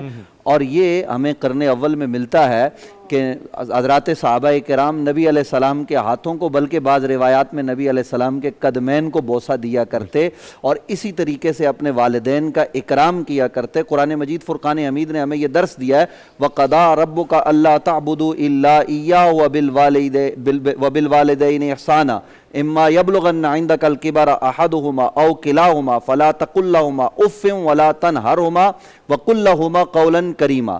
اللہ ارشاد فرماتا ہے اللہ کے علاوہ کسی کو معبود نہ بناؤ، یعنی شرک نہ کرو. اور شرک کے بعد دوسری بات کیا کی کہ ماں باپ کا اکرام کرو، ان کی تعظیم کرو. ان دونوں میں سے ایک یا دونوں تمہاری موجودگی میں بڑھاپے کو پہنچ جائیں تو ان کے لیے محبت کے، رحمت کے پر بچھا دو اور انہیں اف بھی نہ کہو، انہیں کوئی تکلیف نہ دو. تو ماں باپ کا اکرام کرنا بچوں کو چاہیے، بلکہ یہ سکھانا چاہیے کہ جب بچے گھر میں آئیں اسکول سے واپس تو وہ کسی اور کی طرف توجہ کرنے کے بجائے السلام علیکم کہہ کے اپنے ماں کے جو ہے وہ ہاتھ چومیں، ان کے قدموں پر ہاتھ رکھیں. اس میں کوئی کبات کی بات نہیں ہے، یہ بہت اچھی بات ہے اور اس سے معاشرے میں بہت بہتری آئے گی. جی شاہ صاحب. اس پہ ایک حدیث یاد آ رہی تھی، مصطفیٰ جان رحمت صلی اللہ علیہ وسلم شاہ فرماتے ہیں جو اپنے ماں یا باپ کسی ایک کو محبت کی نظر سے دیکھے تو یہاں تک کہ اس کو ایک مقبول حج کا ثواب ہے. تو ہماری شریعت مطالعہ والدین کا احترام، ان کی محبت، ان کی امام ابن سیرین رحمۃ اللہ علیہ کے بارے میں مشہور ہے کہ آپ اپنی والدہ سے ایسے گفتگو کرتے تھے جیسے گڑ گڑا کر، یعنی بڑی عاجزی اور انکساری کے ساتھ اپنی والدہ سے گفتگو کرتے تھے. تو یہ تو اسلام کا درس ہے کہ اپنے ماں باپ کی تربیت، ان کے ہاتھ پاؤں چومیں، ان سے دعائیں لیں. ماں باپ کی تو بات اللہ اس کے رسول کے بعد کائنات میں سب سے بڑی ہستی ماں. نہیں ایک وجہ حضرت آج ہمارے یہاں فیصل بھائی ہمارے یہاں پیروں کے یہاں لہتیں لگی رہتی ہیں، ماں باپ گھر میں ہیں ان سے دعائیں نہیں لے رہے. بھائی آپ کے گھر میں اللہ رسول کے بعد سب سے بڑی ہستی آپ کی ماں اور باپ ہے. پیروں کے پاس، عاملوں کے پاس لینوں کی لانے لگی ہیں بھائی دعائیں قبول کرانے آ رہے ہیں. جو گھر میں ماں اور باپ ہیں ان سے دعائیں لی جائیں. عاملوں کے پاس جا کے، پیروں کے پاس جا کے، یا کوئی رتبے میں بڑا آدمی ہے، میں نے اپنی آنکھوں سے دیکھا، گھٹنوں کو ہاتھ لگا رہے ہوتے ہیں، سجدے کر رہے ہوتے ہیں. رسول اکرم صلی اللہ علیہ وسلم کی حدیث ہے، نبی نے فرمایا اتدرون من هم المتبادرون الی ذل اللہ یوم القیامہ، تمہیں معلوم ہے سب سے پہلے اللہ کے سائے میں کون لوگ جائیں گے؟ رسول اکرم صلی اللہ علیہ وسلم صحابہ نے فرمایا من ہم یا رسول اللہ، کون ہے؟ آپ فرمایا پہلا وہ شخص ہے اللہ یرفق بالضعیف، جو کہ کمزور کے ساتھ نرمی کے ساتھ پیش آتا ہے. ایک کمزور انسان ہے، غریب ہے، اس سے عزت کے ساتھ پیش آتا ہے.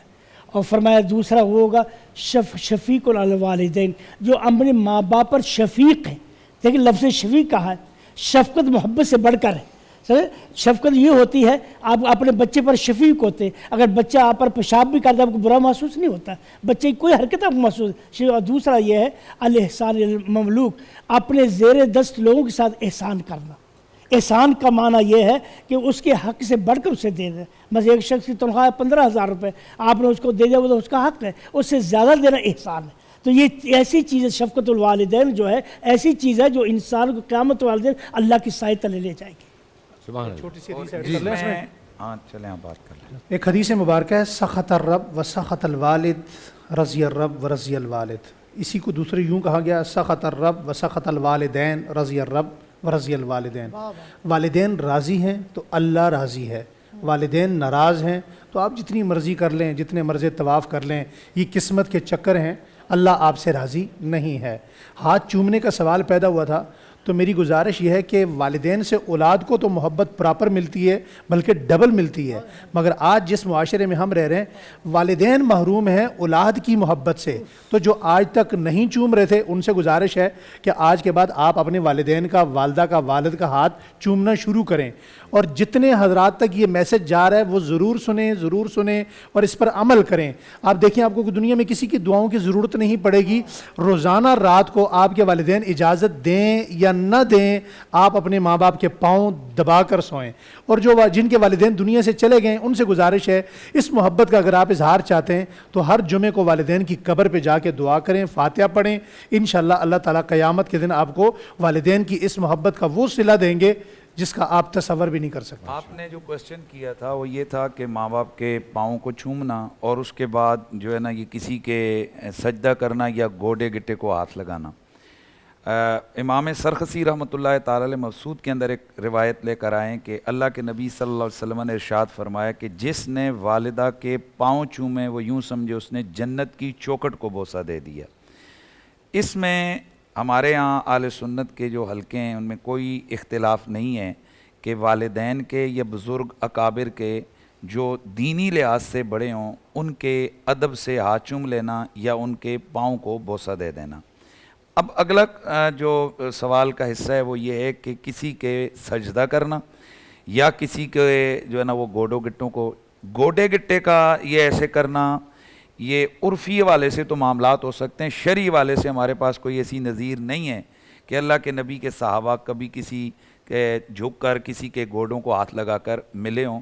یہ ایک عرفی طور پر لوگوں نے اس کو کلچرلی اظہار عزت بنایا، لیکن چونکہ اس کے اندر بھی تشبہ بالہنود ہے، ہندوؤں کے ہاں یہ چیز زیادہ تر پائی جاتی ہے کہ وہ جاتے ہیں ایسے پاؤں چھو، بڑوں کے پاؤں چھو، اور ہمارے ہاں یہ آپ دیکھیں نہیں، یہ ڈراموں کو دیکھا دیکھی پاؤں چھو بھئی پاؤں چھو نہیں ہے، ہمارے ہاں السلام علیکم ورحمۃ اللہ، یہ پاؤں چھو کا اسلام میں تصور نہیں سر، سینہ جی ایسے سینے سے ملے آکے۔ اچھا، دوسرا جو سجدہ ہے، سجدہ اللہ کے سوا اللہ کے نبیوں کو بھی جائز نہیں ہے۔ تو جب مخلوق میں سب سے بڑا رتبہ انبیاء علیہ السلام کا ہے، جب ان کو سجدہ کرنا جائز نہیں ہے تو پھر کسی پیر بابے چھوٹے موٹے لوٹے موٹے کسی کی کوئی حیثیت نہیں ہے کہ جس کو سجدہ کیا جا سکے۔ سجدہ عبادت ہے اور عبادت صرف اللہ کی ذات کے لیے روا ہے۔ تو یہ جو ہمارے نبی پاک کی بارگاہ میں صحابی ہے، اور کسی طویل واقعے میں وقت بچا رہا ہوں، تو انہوں نے عرض کی کہ فَبِذَنْ لِي أَنْ أَسْجُدَ لَكَ یا رسول اللہ، حضور مجھے اجازت ہے میں آپ کو سجدہ کروں۔ تو اللہ کے نبی صلی اللہ علیہ وسلم نے فرمایا کہ سجدہ اللہ کے سوا کسی کو جائز نہیں۔ سبحان اللہ۔ تو پھر انہوں نے عرض کی کہ فَبِذَنْ لِي أَنْ أُقَبِّلَ يَدَيْكَ وَرِجْلَيْكَ، یا رسول اللہ پھر مجھے اجازت دے دینا کہ میں آپ کے ہاتھ چوم لوں اور آپ کے پاؤں کو بوسہ دے دوں۔ تو فَأَذِنَ لَهُ، حدیث کے الفاظ ہیں کہ اللہ کے نبی نے اجازت دے دی، اور یہ اس طرح کی تقریباً 20 سے زائد روایات ہیں کہ صحابہ کرام نے رسول اللہ کے ہاتھ چومے، حضور کے پاؤں چومے، بلکہ ایک صحابی تو ایک آیا، میں اس پہ ایک 10 سیکنڈ میں بات بڑی مزے کی، صلی اللہ علیہ وسلم کی بات کر رہے ہیں نہیں تو ہمارے یہاں تو جو چل رہا ہوتا ہے وہ دیکھا ہے، آپ نے بھی دیکھا ہے، میں اب کلیئرلی نہیں بولنا چاہ رہا ہوں، ہاں لوگوں کے بہت ساری جگہوں پہ یوں جا کے باقاعدہ ہاتھ لگاتے ہیں، پتہ نہیں کیا رواج ایک چل گیا ہے۔ جی وہ میں عرض کر چکا کہ یہ جو ہمارے ہاں یہ جو جا کر جیسی چودھری راجے مراجے ان کے جا کر گوڈے یہ کرنا، یہ ہندوؤں کا کلچر ہے، مسلمان کا کلچر نہیں ہے۔ بالکل اور اس میں حدیث ہے رسول اکرم صلی اللہ علیہ وسلم کی، فرمایا صحابہ کرام رضوان اللہ اجمعین نے نبی کریم صلی اللہ علیہ وسلم فرمایا یا رسول اللہ انحنی لہو، جب آپ تشریف لاتے کیا ہم آپ کے سامنے جھکا کریں؟ آپ نہیں جھکا نہیں کرو، بس آنو کا سلام کرو بس، اور سلام گردن صرف اللہ کے سامنے جھکانی۔ رسول اکرم صلی اللہ علیہ وسلم نے گردن جھکانے سے منع فرمایا۔ جیسے ہمارے ہاں یہ ہوتے جو لوگ یہ کام کرتے ہیں، ڈرامے وامے بناتے ہیں، اسے کرتے ہیں، جب وہ ان کرتے ہیں اس کے بعد جب ختم کرتے ہیں ایسے کرتے، یہ جائز نہیں ہے، جیسے جاپانی کرتے، سمجھے نا، یہ جائز، جھک کر سلام کرنا یہ ناجائز ہے، کھڑے ہو کر سلام کرنا۔ اچھا وہ جو ہاں اسٹیج پہ جو پرفارمنس کے بعد وہ کرتے ہیں، دیکھتے ہیں ٹی وی ایسے جھک یہ بنا ہے، ایسا نہیں کرنا چاہیے۔ ٹھیک سن لو۔ اچھا جی یاسر بھائی آپ کی طرف آ رہے ہیں، ٹھیک ہے، پھر ہم بریک پہ جائیں گے، بریک سے واپس آتے ہیں، بڑی انٹرسٹنگ اور بھی سوال ہیں، چلیں جی۔ کوئے نبی سے آ نہ سکے ہم، راحت ہی کچھ ایسی تھی بھول گئے ہم جنت کو بھی وہ جنت ہی کچھ ایسی تھی بھول گئے ہم جنت کو بھی وہ جنت ہی کچھ ایسی تھی تکتے رہے یوسف جیسے بھی حشر میں ان کے چہرے کو تکتے رہے یوسف جیسے بھی حشر میں ان کے چہرے کو جب پوچھا تو کہنے لگے وہ صورت ہی کچھ ایسی تھی جب پوچھا تو کہنے لگے وہ صورت ہی کچھ ایسی تھی دنیا میں تو سرکار کی نعتیں سنتے رہے اور سناتے رہے دنیا میں تو سرکار کی نعتیں سنتے رہے اور سناتے رہے قبر میں بھی تھی نعت لبوں پر قبر میں بھی تھی نعت لبوں پر عادت ہی کچھ ایسی تھی یاد رہی نا جنت بھی ہم کو وہ جنت ہی کچھ ایسی تھی کوئے نبی سے آ نہ سکے ہم راحت ہی کچھ ایسی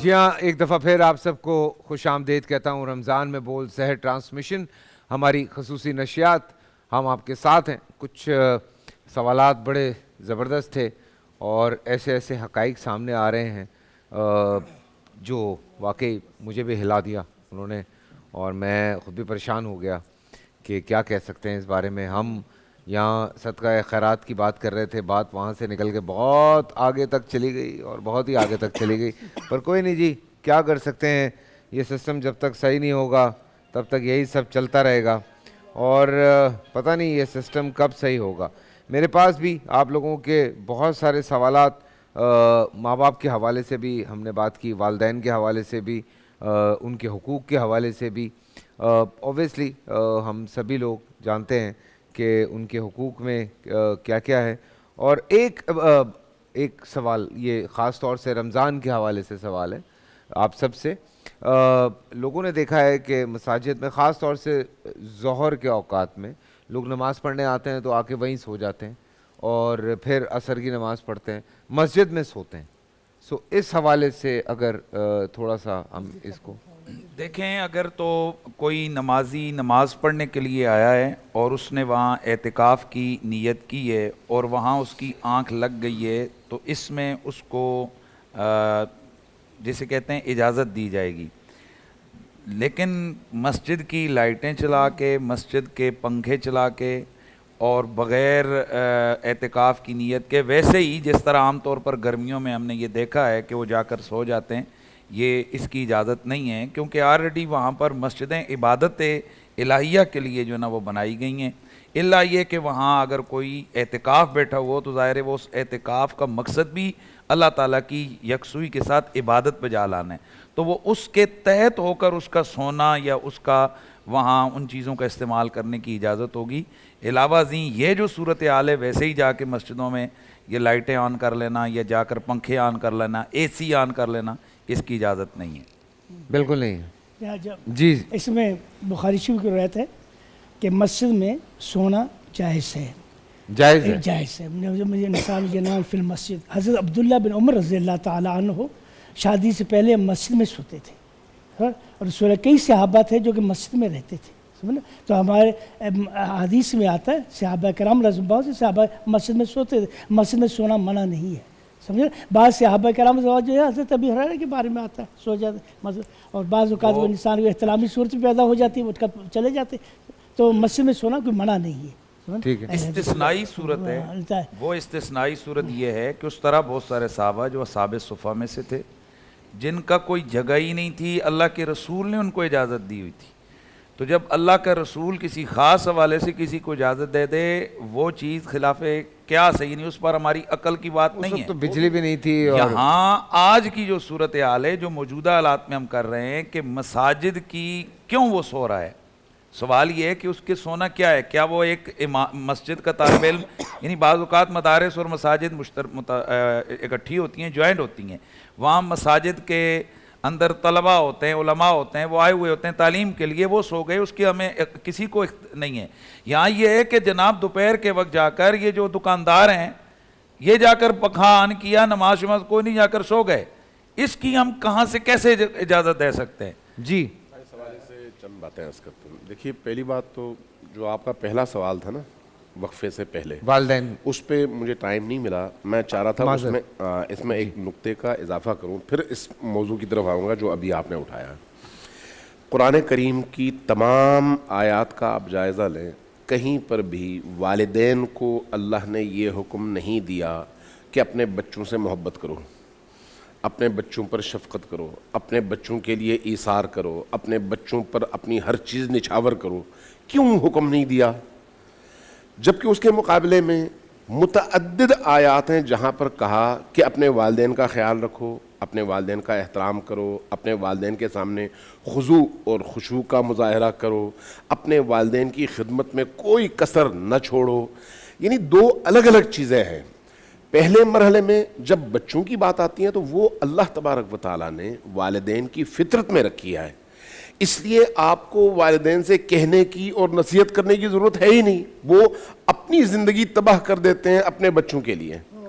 لیکن دوسرا جو مرحلہ ہے والدین کے والے سے, وہاں پر چونکہ بچوں کی طرف میلان فطری ہے, والدین کی طرف میلان فطری نہیں ہے, اس لیے اللہ تبارک و تعالیٰ نے والدین سے غفلت کو روکنے کے لیے بچوں کو پابند کیا ہے کہ اپنے والدین کا خیال رکھیں اور ہر صورت میں ان کی ضرورتیں پوری کریں, اور اس میں احترام کا رشتہ, شفقت کی صورت, اور اسی طرح سے ان کی خدمت, ہر حال میں یہ کام بچوں پر فرض ہے اور والدین کا دل رکھنا ضروری ہے. اس کے نتیجے میں جب والدین دعائیں دیتے ہیں تو پھر بچوں کی تقدیر سنورتی ہے. اس لیے روایات یہ بتاتی ہیں, نبی کریم صلی اللہ علیہ وآلہ وسلم سے منقول احادیث ہیں کہ اگر کسی کی ماں مر جائے تو اس کے بعد وہ جب سفر پر نکلے تو صدقہ دے کر نکلے. جب سائل نے پوچھا کہ مرنے کے بعد کیوں, اس سے پہلے کیوں نہیں, فرمایا کہ اس سے پہلے ماں زندہ تھی, ماں کی دعاؤں کی وجہ سے تمام آفات اور بلیات سے بچہ محفوظ رہتا ہے, لیکن والدہ کے گزر جانے کے بعد دعائیں کرنے والی ماں نہیں ہوتی. اب جہاں تک آج آپ کے دوسرے سوال کا تعلق ہے مسجد میں سونے کے حوالے سے, اصل چیز مسجد کا احترام ہے. مسجد چونکہ مقدس ترین مقام ہے کائنات کے اندر, اس دنیا کے اندر, اس لیے اس کے تقدس کا تقاضا یہ ہے کہ وہاں پر آپ قبلے کی طرف رخ کر کے, محراب کی طرف رخ کر کے پاؤں پھیلا کر نہ بیٹھیں, اس طرح سے نہ بیٹھیں جس طرح سے آپ اپنے بیڈ روم میں بیٹھے ہوئے ہیں, اس حالت میں وہاں پر نہ جائیں جس طرح سے آپ دیگر مقامات پر اس حالت میں بیٹھنا جائز سمجھتے ہیں. تو اس میں اگر کوئی شخص مسجد میں سوتا ہے اور اس نے اپنا ٹھکانہ اپنی راحت کے لیے مسجد کو بنایا ہوا ہے تو یہ احترام مسجد کے منافی ہے. لیکن جہاں آپ کے اعتکاف کا تعلق ہے وہاں پر ظاہر ہے تمام فقہیں اس بات کی اجازت دیتی ہیں کہ جو لوگ اعتکاف کے لیے مسجد میں گئے ہوئے ہیں وہ سو بھی سکتے ہیں, کھا پی بھی سکتے ہیں اور رہ بھی سکتے ہیں جب تک ان کا اعتکاف کمپلیٹ نہیں ہوتا. بسم اللہ. اس میں جو شیخ نے بات کی کہ مسجد میں صحابہ کرام سوتے تھے, تو وہ مسجد کے ساتھ اصحاب صفہ کا الگ چبوترا تھا, تو صحابہ کرام علیہم الرضوان وہاں تھے، تو فنائے مسجد کا حکم الگ ہے، اس میں وضو خانہ ہوتا ہے، اس میں طہارت خانہ ہوتا ہے، اس میں مسجد کے امام کا گھر ہوتا ہے، اس میں طلباء رہتے ہیں۔ جو اصل مسجد ہے، جو عبادت کی جگہ ہے، میرے خیال میں شاید آپ نے تصویر دیکھی ہے کیا کیا، یہ جو سوال آیا تو یہ بنیادی طور پر ایک تصویر بھی چلی تھی کہ لوگ جو ہے نا وہ مسجد میں ان کی قمیضیں جو ہے نا وہ اٹھی ہوئی ہیں اور بے ہنگم طریقے سے وہ رمضان میں زور کے بعد جو ہے نا وہ 50-100 لوگ جو ہے نا وہ ایک مسجد میں سوئے ہوئے ہیں اور وہ سوشل میڈیا پر وائرل ہو رہی ہے تصویر۔ اصل میں مسئلہ کیا ہے، جیسے شہیدی صاحب نے کہا اس کا تقدس ہے، انسان جب سوتا ہے تو اس پر اپنا اختیار ختم ہو جاتا ہے، کئی معاملات ہوتے ہیں، کیا وہ اس کا انتظام کرتے ہیں؟ اعتکاف میں تو یہ انتظام موجود ہوتا ہے کہ وہ اپنی چادر لے کر آتے ہیں، پردہ ہوتا ہے، سب کچھ ہوتا ہے، لیکن اگر مسجد میں کوئی بشری تقاضا آ گیا تو پھر کیا کرے گا؟ پوری کی پوری مسجد ناپاک ہو جائے گی۔ اس لیے مسجد میں سونے سے بہر صورت اجتناب کرنا چاہیے، بچنا چاہیے۔ اعتکاف کی حالت الگ ہے، وہ مفتی صاحب نے بھی اور شہیدی صاحب نے بھی بتا دیا کہ اعتکاف میں مسجد میں آرام کیا جا سکتا ہے۔ مفتی ابو محمد صاحب بھی کچھ کہنا چاہ رہے ہیں؟ جی آپ اس اگلا سوال پورا انہی سے کر لیں۔ جی آپ اس حوالے سے کہنا چاہ رہے تھے؟ ایک گزارش ہے اس پہ، یہاں دو موقف سامنے آئے، مفتی حنیف قریشی صاحب نے بھی بات فرمائی، مفتی نوید صاحب نے بھی، اس کے تھوڑا سا مختلف پروفیسر صاحب نے بات کہی، تو میں اس کی وضاحت کرنا چاہتا ہوں کہ بخاری شریف کے اندر بہت ساری احادیث ہیں، لیکن یہ بات ہمیں سمجھنے کی ہے کہ ہر حدیث حدیث ہے لیکن ہر حدیث سنت نہیں ہے، بلکہ اس کو آپ یوں سمجھیے کہ ہر سنت حدیث ہے، ہر حدیث سنت نہیں ہے۔ بخاری شریف میں یہ بھی حدیث ہے کہ آقا دو عالم صلی اللہ علیہ وسلم نے اپنے کندھے پر اپنی نواسی کو بٹھا کے نماز پڑھی۔ اب اس کے لیے نماز کے لیے پھر نواسی کو ہونا ضروری ہوگا۔ بعض چیزیں ایسی ہوتی ہیں کہ آقا دو عالم صلی اللہ علیہ وسلم نے جواز کے لیے جو بعض چیزیں فرمائی ہیں۔ اگر حضور صلی اللہ علیہ وسلم کی موجودگی میں کوئی اس زمانے میں مسجد میں نس ہوتا تو قیامت تک یہ منع ہو جاتا۔ اعتکاف کے لیے خاص شرائط ہیں، مسجد میں آپ داخل ہوتے ہیں۔ حضرت عبداللہ بن عباس رضی اللہ تعالیٰ عنہ کا مصلی طائف کی عبد المسجد میں آج بھی موجود ہے، جہاں وہ مسجد کے اندر سویا کرتے تھے۔ تو یہ ایک جواز نبی کریم صلی اللہ علیہ وسلم نے اپنی امت کو عطا فرمایا ہے۔ اس پر ہمارے علماء اکرام نے بڑی خوبصورت بات لکھی، چونکہ مسجد میں طلبہ بھی ہوتے ہیں، مسجد کی ذمہ داری ادا کرنے والے مؤذن بھی ہوتے ہیں، اذان دینے والے قاری صاحب، امام صاحب بھی ہوتے ہیں، خطیب صاحب بھی ہوتے ہیں، ان کا گھر بھی ہوتا ہے، وہ مسجد کے اندر سو سکتے ہیں، انہیں اجازت استثنائی صورت ہے۔ لیکن اس کے علاوہ کہیں ایسا ہوتا ہے، ہماری مارکیٹوں میں، مسجدوں میں روزہ داروں کے لیے مسجدیں کھولی جاتی ہیں تاکہ رمضان میں دل نرم ہوتے ہیں، کسی اصلاحی تبلیغ کی مسجد میں، مجلس میں علماء کے پاس آ کے بیٹھیں، قرآن پاک کی تلاوت کریں۔ اس صورت میں سونے سے پہلے تو جس طرح نوید بھائی نے بات کہی کہ ان کے لیے پہلے انتظام ہونا چاہیے، چادر کے بغیر گھر کے اندر بھی آپ کا سونا مناسب نہیں ہے، جائز نہیں کہا گیا ایسا ہے، آپ چادر لے کر پھر سوئیں۔ لیکن آپ مسجد کے اندر لیٹ بھی گئے ہیں تو آپ جب مسجد سے جا رہے ہیں تو اتنا اندازے کے مطابق حسب توفیق آپ مسجد کے فنڈ میں کچھ فنڈ ڈال کر جائیں کہ آپ نے مسجد کا اے سی بھی استعمال کیا ہے، آپ نے مسجد کا پنکھا بھی استعمال کیا ہے۔ واہ واہ واہ واہ واہ واہ، کیا سم اپ کیا اچھا کیا ہے اس بات کو، کیا اچھی بات ہے، بہت اچھی بات ہے۔ شاہ صاحب ہم آپ سے وظائف پوچھتے رہتے ہیں، آپ ہمیں بتاتے رہتے ہیں، اور یہ اوبیسلی ہم نے نافرمانی کے حوالے سے بھی پوچھا، ہم نے اور بھی بچوں کی صحت کے حوالے سے آپ سے وظائف پوچھے، تھوڑی سی بے برکتی رہتی ہے اس حوالے سے بھی آپ نے وظائف ہمیں بتائے ہیں۔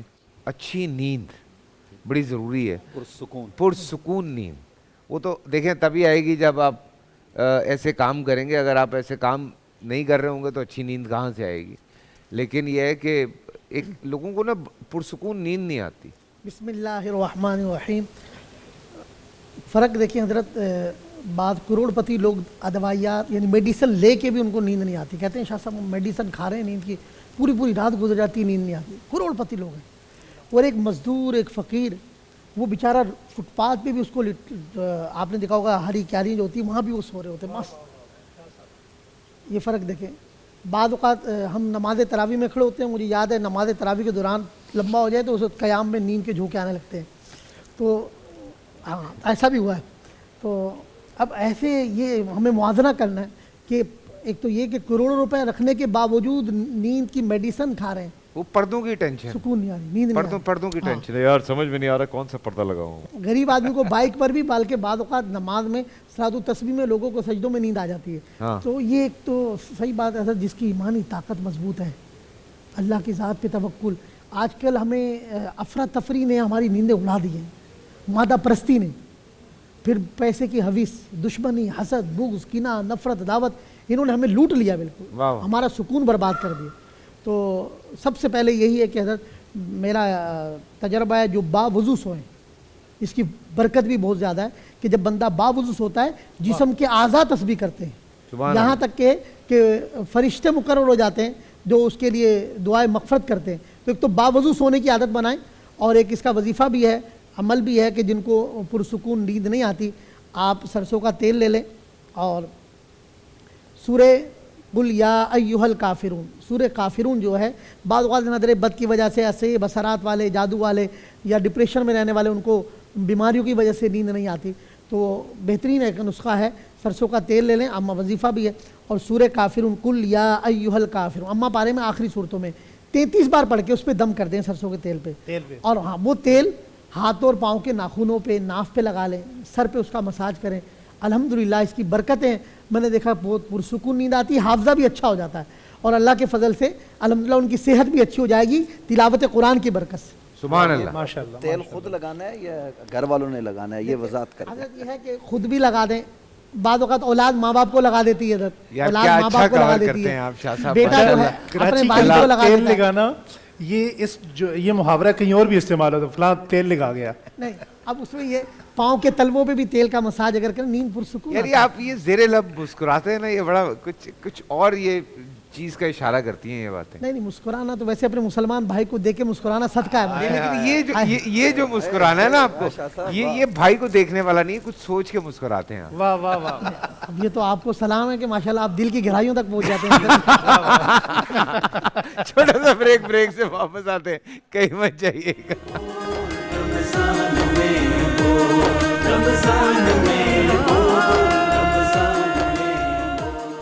حال دل کس کو سنائیں، آپ کے ہوتے ہوئے حال دل کس کو سنائیں، آپ کے ہوتے ہوئے کیوں کسی کے در پہ جائیں، کیوں کسی کے در پہ جائیں، آپ کے ہوتے ہوئے میں غلام مصطفیٰ ہوں، یہ میری پہچان ہے،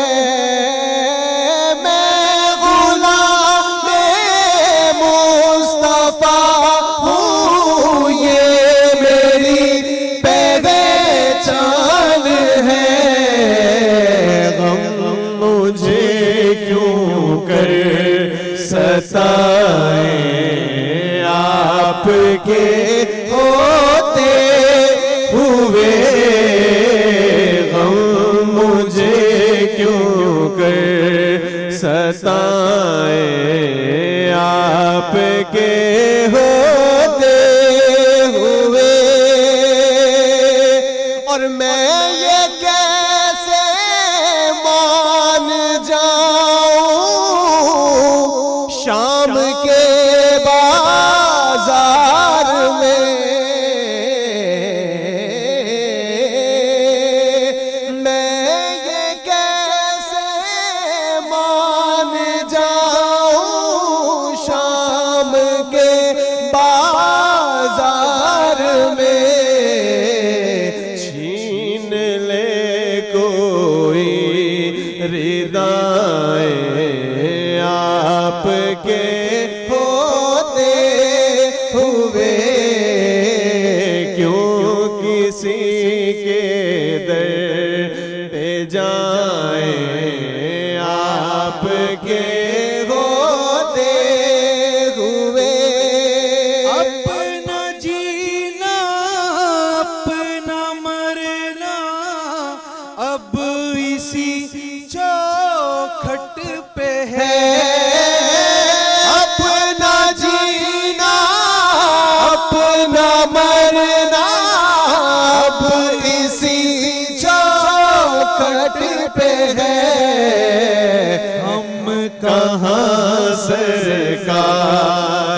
جائیں آپ کے ہوتے ہوئے ہم کہاں سرکار جائیں آپ کے ہوتے ہوئے یہ تو ہو سکتا نہیں یہ بات ممکن ہی نہیں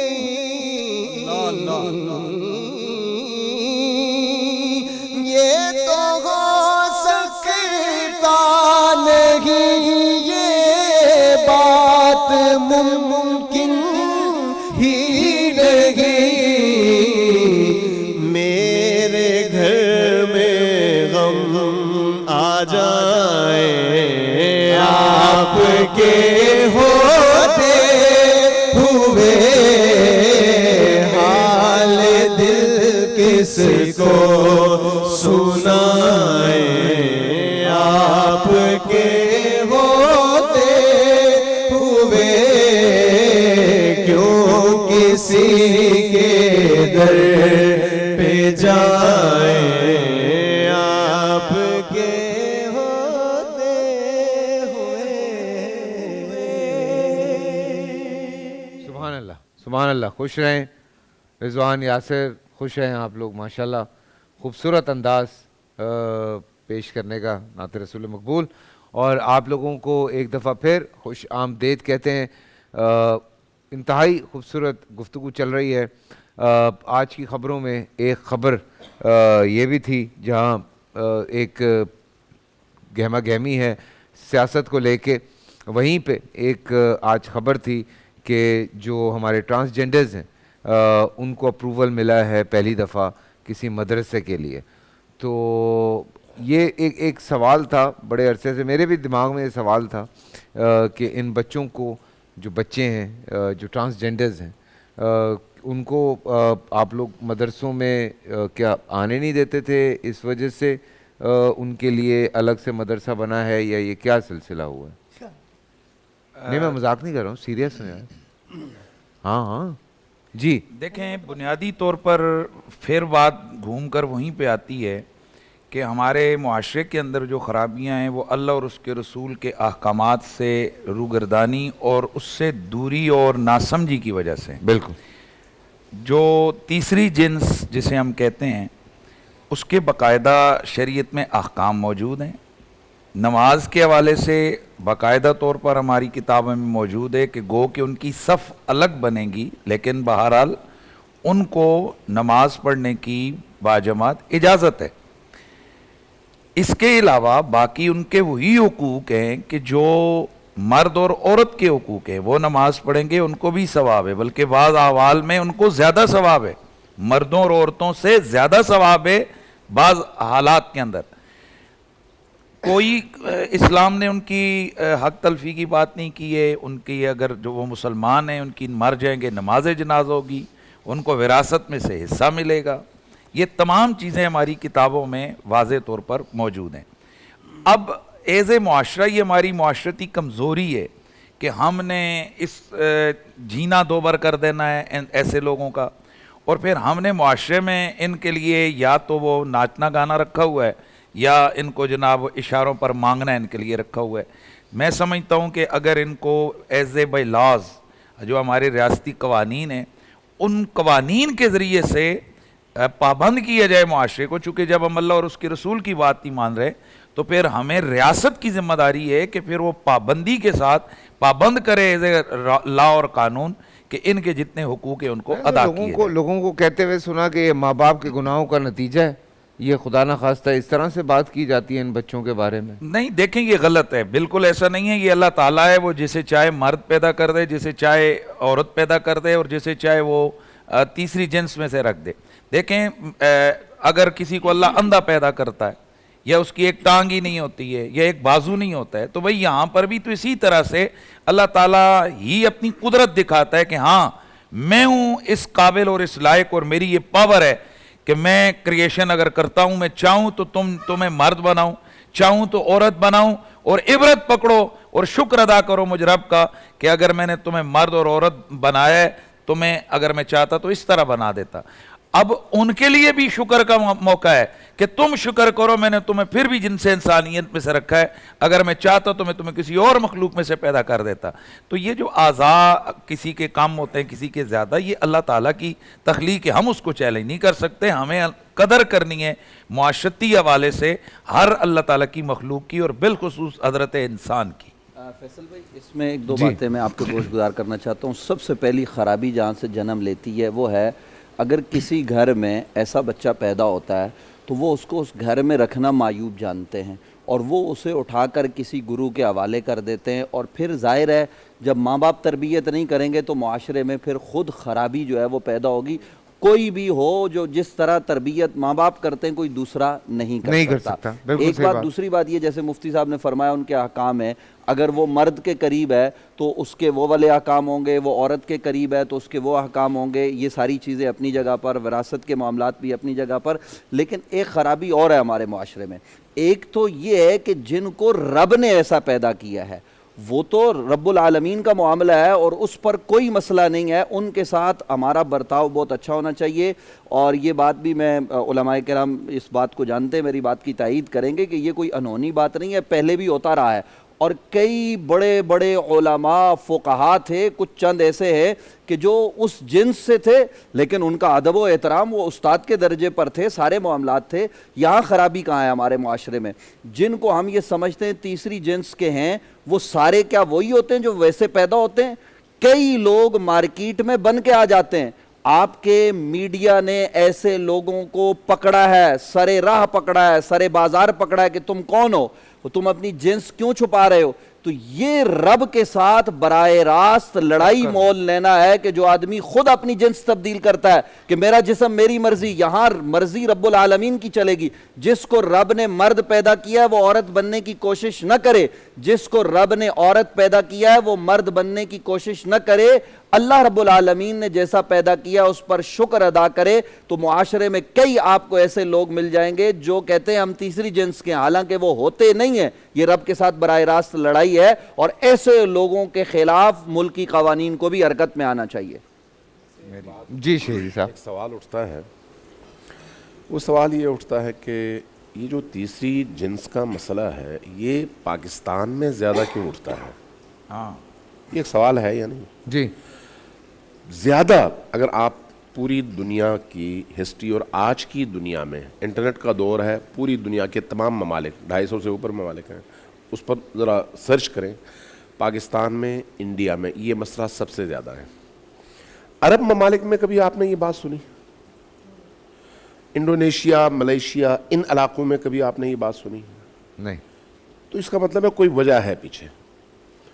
مسئلہ یہ نہیں ہے کہ تیسری جنس کے حقوق ان کو ملتے ہیں یا نہیں ملتے، یہ مسئلہ نہیں ہے۔ اگر حقوق کی بات کریں تو اس ملک کے اندر چاہے عورت ہو یا مرد، دونوں کے حقوق جتنے پامال ہوتے ہیں اس کی کوئی حد نہیں ہے۔ اس طرح کے مسائل کو جان بوجھ کر اٹھایا جاتا ہے، جان بوجھ کر اس کو رخ دیا جاتا ہے، معاشرے کو ذہنی انتشار کا شکار بنا دیا جاتا ہے۔ وہ مسائل جن کی معاشرے کے اندر اہمیت نہیں ہے ان کو اہم بنا دیا جاتا ہے، اور جو معاشرے میں بہت اہم مسائل ہیں ان سے لوگوں کی توجہ ہٹائی جاتی ہے۔ واہ واہ، یہ اس بڑے ایجنڈے کا ایک حصہ ہے۔ ورنہ شریعت اسلامیہ نے، نبی کریم کی شریعت نے جتنے حقوق انسان کی حیثیت سے مرد، عورت اور اس تیسری جنس کو دیا ہے، یہ دنیا میں کوئی قانون، میں نے انسان کی حیثیت سے کہا کہ دنیا میں کسی دین اور کسی عقیدے کے مطابق اتنے حقوق کبھی بھی نہیں ملے۔ اب اگلی بات ذرا دیکھیں کہ آپ کے اس معاشرے کے اندر اس جنس کو کیوں پروموٹ کیا جاتا ہے، کس مقصد کے لیے پروموٹ کیا جاتا ہے، اور ان کے ذریعے سے جو معاشرے کے اندر عادات، اطوار اور کلچر کو تبدیل کرنے کی کوشش کی جاتی ہے، اس کے اثرات کہاں تک پہنچتے ہیں۔ آپ کے اس معاشرے کے اندر جہاں پر فحاشی کے مظاہر ہو وہاں پر اس جنس کو استعمال کیا جاتا ہے۔ خود یہ آیا ان کے حقوق پر، انسانی حقوق پر ڈاکہ ہے یا نہیں؟ ان کے منہے سے انسان استحصال کا ایک ذریعہ ہے یا نہیں؟ جنسی خواہشات کی تکمیل کے لیے اس طرح کی جنس کو بہت زیادہ یوز کیا جاتا ہے آپ کے اس معاشرے کے اندر. اب اس کو میں کھل کر بیان نہیں کر سکتا جو کچھ پاکستان میں ہوتا ہے. مفتی نوید یہی کہہ رہے ہیں نا کہ جب آپ ماں باپ نہیں پال رہے ہیں بچے کو, نہیں ایسا نہیں ہے, ماں باپ ڈسون کر رہے ہیں. اسی پر میں شاہد ہوں اس بات کا. ہمارے اپنے علاقے کے اندر ایک شادی تھی, تو اس شادی میں ہمارے اپنے گھر میں شادی تھی, تو بہت سارے لوگ آئے ہوئے تھے. میری بیگم نے مجھے ایک دن بتایا کہ یہ جو بچی آپ کو نظر آ رہی ہے یہ مکس ہے. تو میں نے کہا کبھی میں نے غور نہیں کیا. بات گزر گئی, ختم ہو گئی. تمام لوگوں کے اندر وہ اسی طرح سے رہتی تھی جس طرح سے باقی لوگ.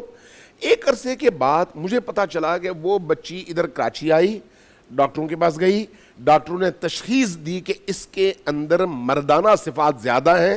اب اس کو اختیار دیا کہ آپ آپریشن کروانا چاہیں, مرد بننا چاہیں آپ کی مرضی, عورت بننا چاہیں آپ کی مرضی.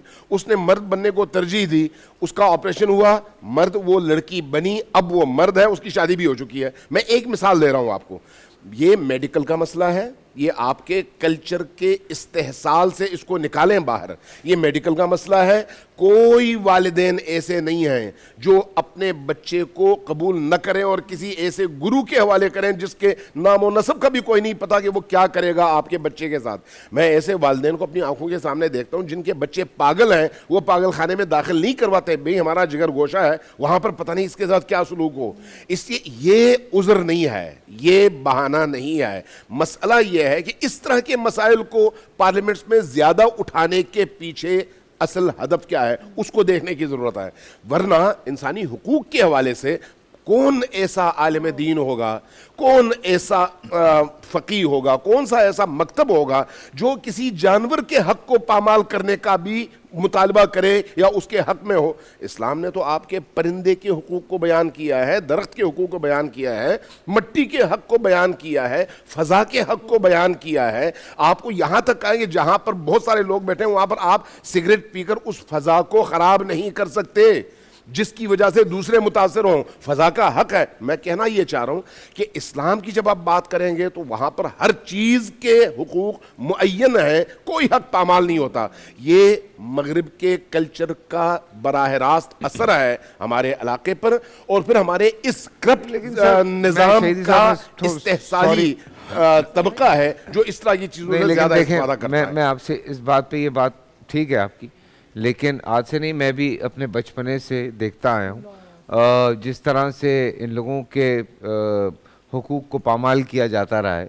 انہوں نے خود لڑ جھگڑ کے, ان کے شناختی کارڈ نہیں بنتے تھے, یہ آپ کو پتا ہوگا. میں یہی کہنا چاہ رہا ہوں کہ اگر ایسا ہے ٹھیک ہے, میں آپ کی بات سے اتفاق کروں گا.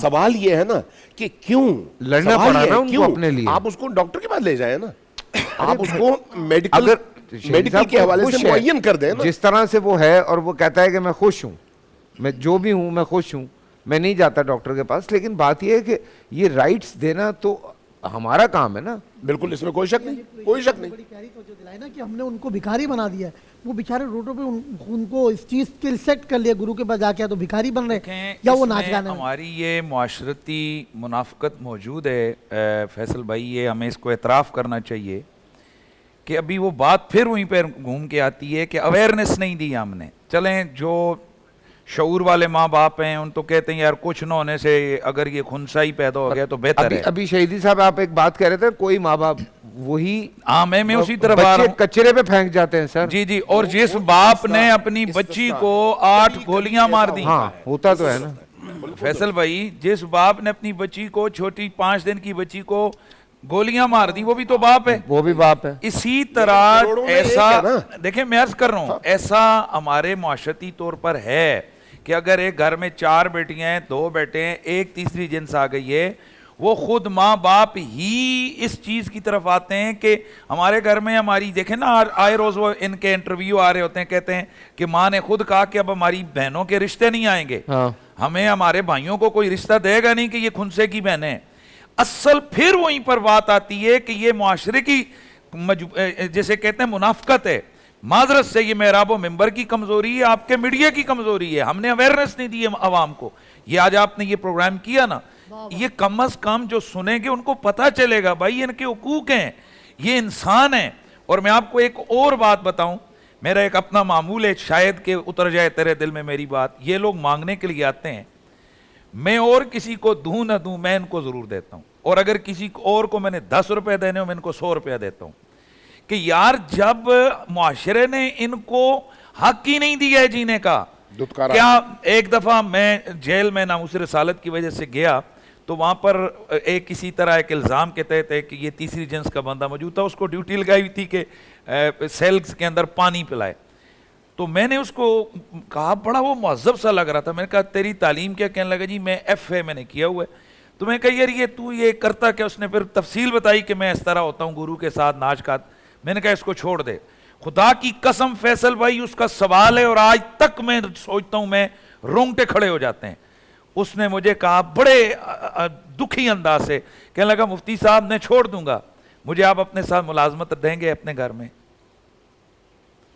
خود اس نے پھر جواب دیا, اس نے کہا مفتی صاحب آپ مجھے اگر لے کے جائیں گے نا تو سب سے پہلے معاشرہ آپ کو کہے گا لے بھائی مفتی خسرے نو نہ لئی پھر دا, آپ کے لیے دروازہ بند, آپ کو اپنا جناب اپنی عزت بچانی. اس نے کہا پھر اس معاشرے میں ہم کیا کریں, ناچ گانا نہ کریں, یہ نہ کریں تو کیا کریں؟ میں سننے والوں سے کہوں گا زکوٰۃ ہم بات کر رہے ہیں, اللہ کی قسم زکوٰۃ ان لوگوں پہ لگتی ہے. یہ لوگ ہیں یار, ان کو دو کم از کم. ایک ہزاروں ہیں ان میں سے کئی غلط بھی ہیں, لیکن ایسے اکثریت سے وہ لوگ ہیں جو مجبوری کے ساتھ یہ جنس والے کرتے ہیں.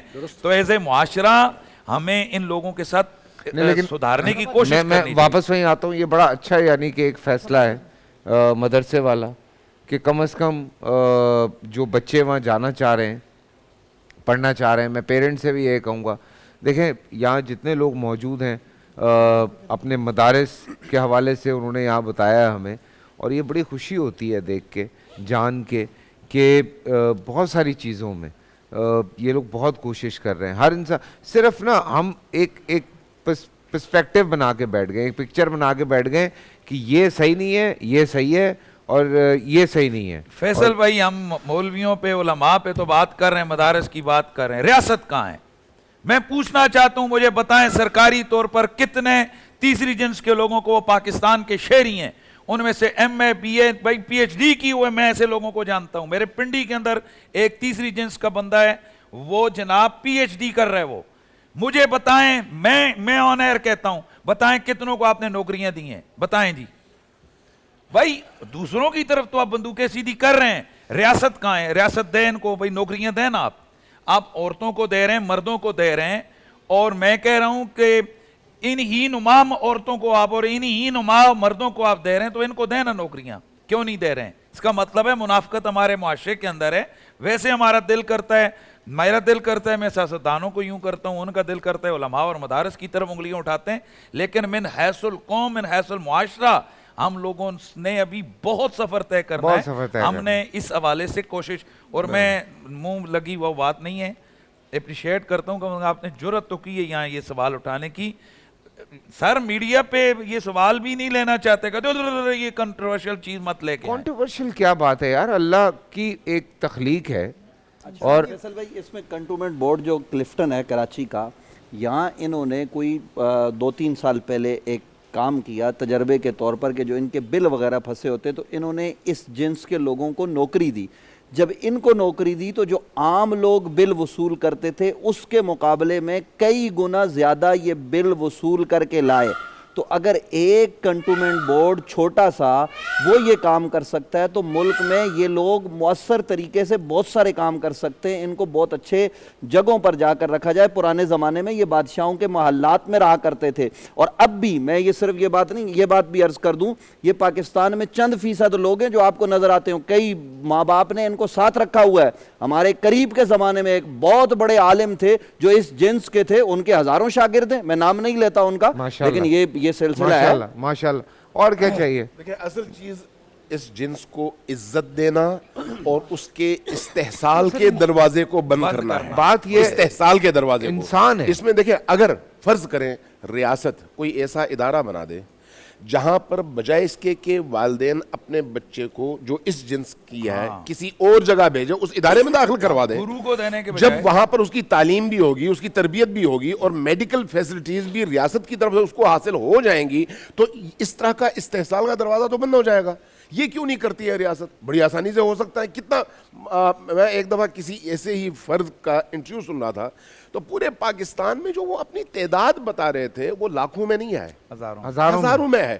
تو جب اتنی قلیل تعداد ہے تو کیا 22 کروڑ کے اس معاشرے میں, اتنی بڑی ریاست میں, ان کا اہتمام نہیں ہو سکتا؟ بندوبست نہیں ہو سکتا؟ آپ لوگ سٹیپ لیں, آپ لوگ سیکشنز بنائیں, آپ لوگ بالکل, اگر ایسا کچھ ہوتا ہے تو بچوں کو ایک طرف کر کے ان کو پڑھایا جا سکتا ہے. کیوں نہیں پڑھایا جا؟ بالکل. بسم اللہ جی الرحمن الرحیم. کافی دیر سے جس موضوع پر گفتگو ہوئی, بڑی خوبصورت گفتگو ہوئی, لیکن اس سے ایک اندازہ یہ ہوا کہ ہم ایز اے معاشرہ, ہم ایز اے سسٹم کس قدر ڈی ویلیو لوگ ہیں, کتنے گرے ہوئے لوگ ہیں. اللہ جل شانہ کی تخلیق کا مذاق کرنے والے, طنز کرنے والے لوگ ہم خود ہیں. یوں تو ہم سارے ہی بڑے پارسا ہیں, ہم میں کوئی حاجی صاحب ہیں, کوئی نمازی صاحب ہیں, کوئی پروفیسر صاحب ہیں, کوئی کچھ ہیں, کوئی کچھ ہیں. کیا کوئی انسانیت بھی ہے ہمارے اندر؟ بات یہ ہے کہ ایز اے معاشرہ آج ہم ایک دوسرے پر انگلیاں اٹھا رہے ہیں. ہم نے سسٹم ہی کوئی ترتیب نہیں دیا گیا. ہم نے کوئی ایسا سسٹم, جس طرح ابھی مفتی صاحب فرما رہے تھے نا کہ ہم نے ان کو حقوق کیا دیے ہیں.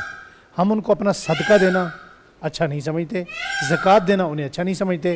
اپنے ساتھ ملازم اسے پیشے پہ رکھیں تو لوگ اسے عیب سمجھیں گے. گزارش ہے, جس طرح پہلے بات ہو چکی ہے, کہ باقاعدہ طور پر ایک سسٹم کا حصہ بنانے کی ضرورت ہے. ہم انہیں عزت دیں, اپنے ساتھ بٹھا کے کھانا کھلائیں. میں ایسی بے شمار, دیکھیں ابھی دینی اس پہ بات آ گئی, ہماری طرف جب بات آتی ہے نا انگلیاں, تو ایک انگلی آپ کسی کی طرف اٹھاتے ہیں تو باقی ساری اپنی طرف آتی ہیں. بالکل. جو ہماری طرف انگلی اٹھاتے ہیں, آج بھی ہمارے مختلف جماعتوں کے اندر ایسے لوگ ہیں, ان کی پوری جماعتیں چل رہی ہیں ماشاءاللہ. آج بھی مدارس کے اندر یہ لوگ پڑھ رہے ہیں. یہ تو مدرسے کا اب سوچ رہے ہیں, مختلف مقامات پر آج بھی یہ زیر تعلیم ہے, بڑے پڑھے لکھے لوگ ہیں. گلہ ان کا ہے کہ گورنمنٹ نے ہمیں کیا دیا, نوکری دی, شناختی کارڈ دیا, اور کچھ دیا. ان کا جنازہ تک جو ہے نا انہوں نے آج تک محروم رکھا ہوا ہے. آج تک علماء سے بھی نہیں کہا جاتا اگر کوئی عالم دین. اب دیکھیں نا کتنی گری ہوئی گراؤٹ ہے کہ ممبر پر ان کے حق میں بات کی جائے تو وہ خطیب صاحب مشکوک ہو جاتے ہیں. تو یہ جس چینل سے آپ نے بات کی ہے, میں یہ کہوں گا کہ اس کو عالمی سطح پر اس بات کو آگے جانا چاہیے اور یہ بات کرنی چاہیے. اس بات کو اپریشیٹ کریں کہ وہ انسان ہے, اللہ جل شانہ کی تخلیق ہے. اللہ ہمیں چاہتا تو انسان نہ پیدا کرتا, کتوں کی جگہ پیدا کرتا, کسی اور جانور کی جگہ پیدا کرتا. کسی انسان کے پیچھے اللہ دم لگا دے, انسان کیا بگاڑ سکتا ہے؟ اگر اللہ نے ہمیں ایسا پیدا کیا ہے تو وہ اللہ کے اس پہ پیدا ہونے پہ راضی ہیں. حضرت نوح علیہ السلام کے متعلق کتب کثیرہ میں ایک واقعہ ملتا ہے. حضرت نوح علیہ السلام کا اصل نام عبد الغفار ہے, عبد الغفار. لیکن وہ اتنا روئے, نوح نوحہ سے نکلا ہے اور نوحہ رونے والے کو کہتے ہیں. وہ اللہ جل شانہ کے دربار میں روئے. وہ کیوں روئے؟ ایک کتے کو دیکھا, اور کتے کو وہ ایک لمبا واقعہ ہے کہ اس کو تھوڑا سا انہوں نے حقارت کی نگاہ سے دیکھا. تو حضرت نوح علیہ السلام نے جب دل میں یہ سچا, حالانکہ انہوں نے کہا کچھ نہیں, تو حضرت نوح علیہ السلام کو اللہ پاک نے کیا فرمایا, نوح آپ میرے پیغمبر ہیں, میرے نبی ہیں, رسول ہیں, میرے لاڈلے ہیں, لیکن اس کتے کو جو میں نے پیدا کیا آپ اسے حقارت کی نگاہ سے نہ دیکھیں. یہ میری تخلیق ہے, اسے میں نے پیدا کیا ہے. اللہ جل شانہ کو اپنی مخلوق کے ساتھ. یہی وجہ ہے کہ جب حضرت نوح علیہ السلام کا جو عذاب تھا وہ ختم ہو گیا, تو انہوں نے چونکہ بد دعا کی تھی اپنی قوم کے معاملے میں, تو اللہ جل شانہ نے فرمایا آپ بہت سارے برتن بنائے مٹی کے. بے شمار جتنے لوگ بچ گئے تھے سب سے برتن بنوائے.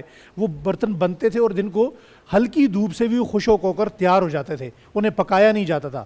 جب بہت سارے برتن بن گئے, حضرت نوح علیہ السلام نے کہا یا اللہ آپ مجھے بتائیے اتنے برتن ہم سے کیوں بنوائے جا رہے ہیں؟ فرمایا آپ تھک گئے تو مسکرا دیے. فرمایا اب انہیں توڑنا شروع کریں. فرمایا یا اللہ اتنی محنت سے ہم نے مٹی اٹھائی, گارا بنایا, انہیں برتنوں کو بنایا, اب انہیں توڑ دیں. فرمایا جن کے لیے آپ نے بد دعا کی تھی وہ بھی میرے بنائے ہوئے تھے. نبی کریم صلی اللہ علیہ وسلم کو دیکھیں نا, آپ نے کبھی بد دعا فرمائی؟ یہ اشارہ ہے, ہمیں کسی کی تذلیل نہیں رکھنی. میں نے اس دن بھی حضرت علی رضی اللہ تعالیٰ عنہ کے ایک واقعہ سنایا تھا. انسان وہ ہے جو اپنے سے ہر ایک کو بہتر جانے, اپنے سے ہر ایک کو افضل جانے. کیا پتہ, کیا معلوم کہ وہ اپنے اعمال کی بنیاد پر, یا جتنی معاشرے کے اندر اس کی تذلیل ہو گئی, طرح طرح کے نام اسے کسے گئے, ہر چھچورا انہیں چھیڑتا ہے, ان ساری بنیادوں پر اللہ کے ہاں وہ ہم سے بہت زیادہ مقرب ہو.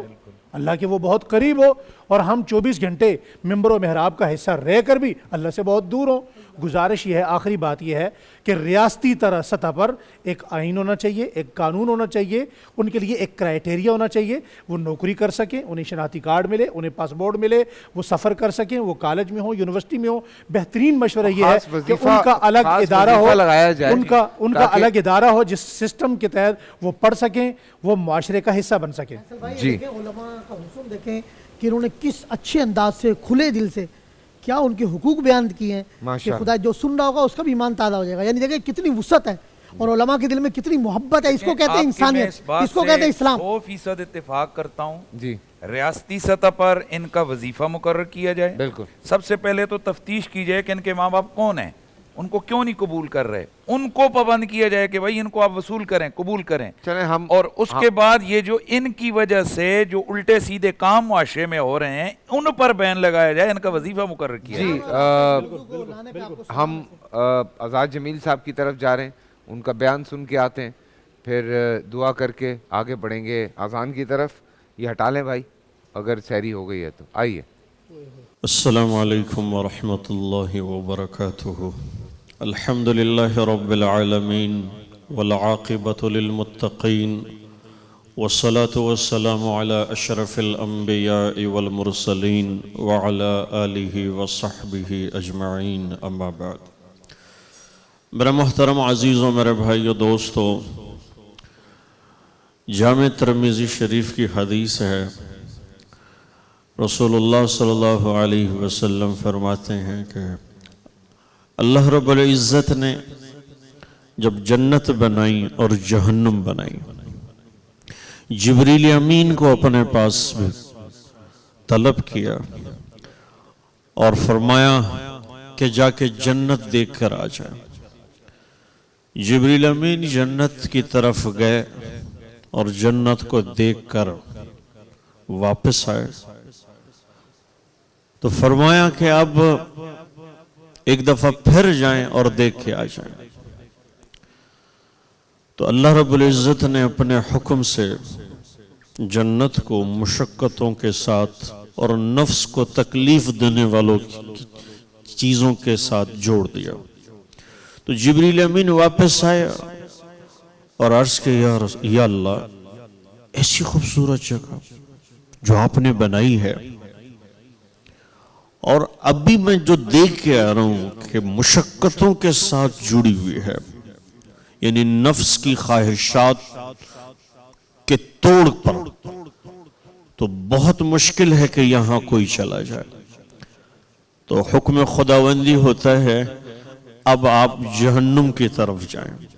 جہنم کی طرف جب جبریل امین گئے اور دیکھ کر واپس آ گئے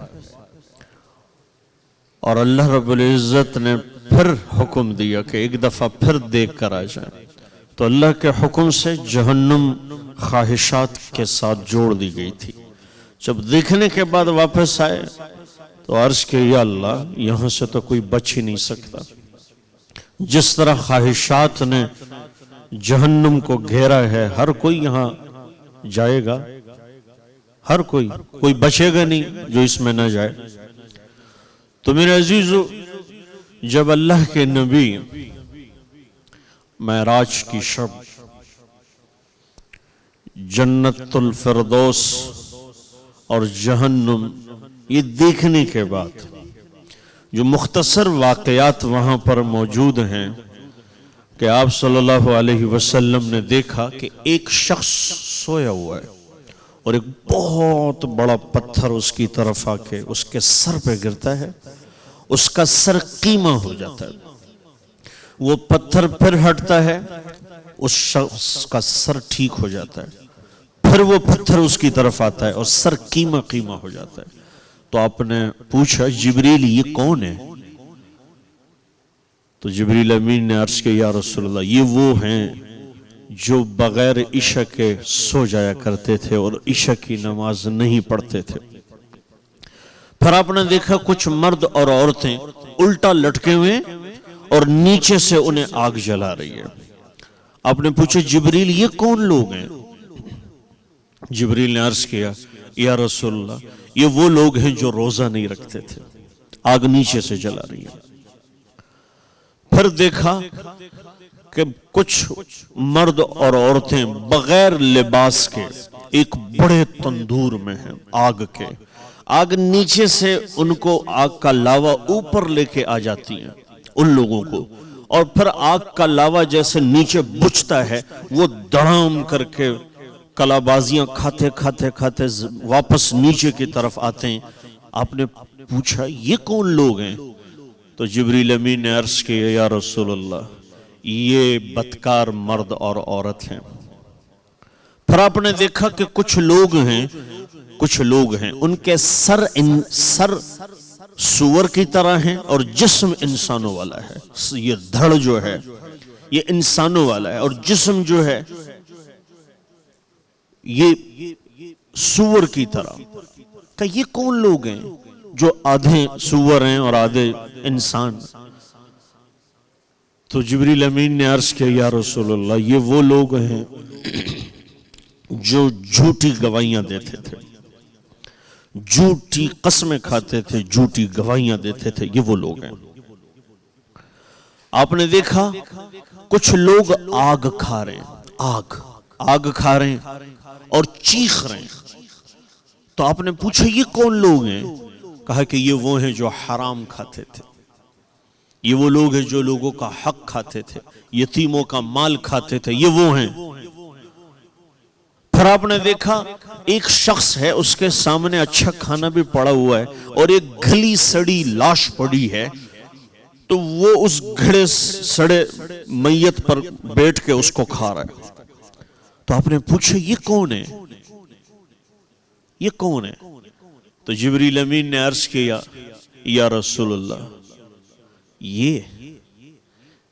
یہ وہ ہیں جو غیبت کرتے تھے۔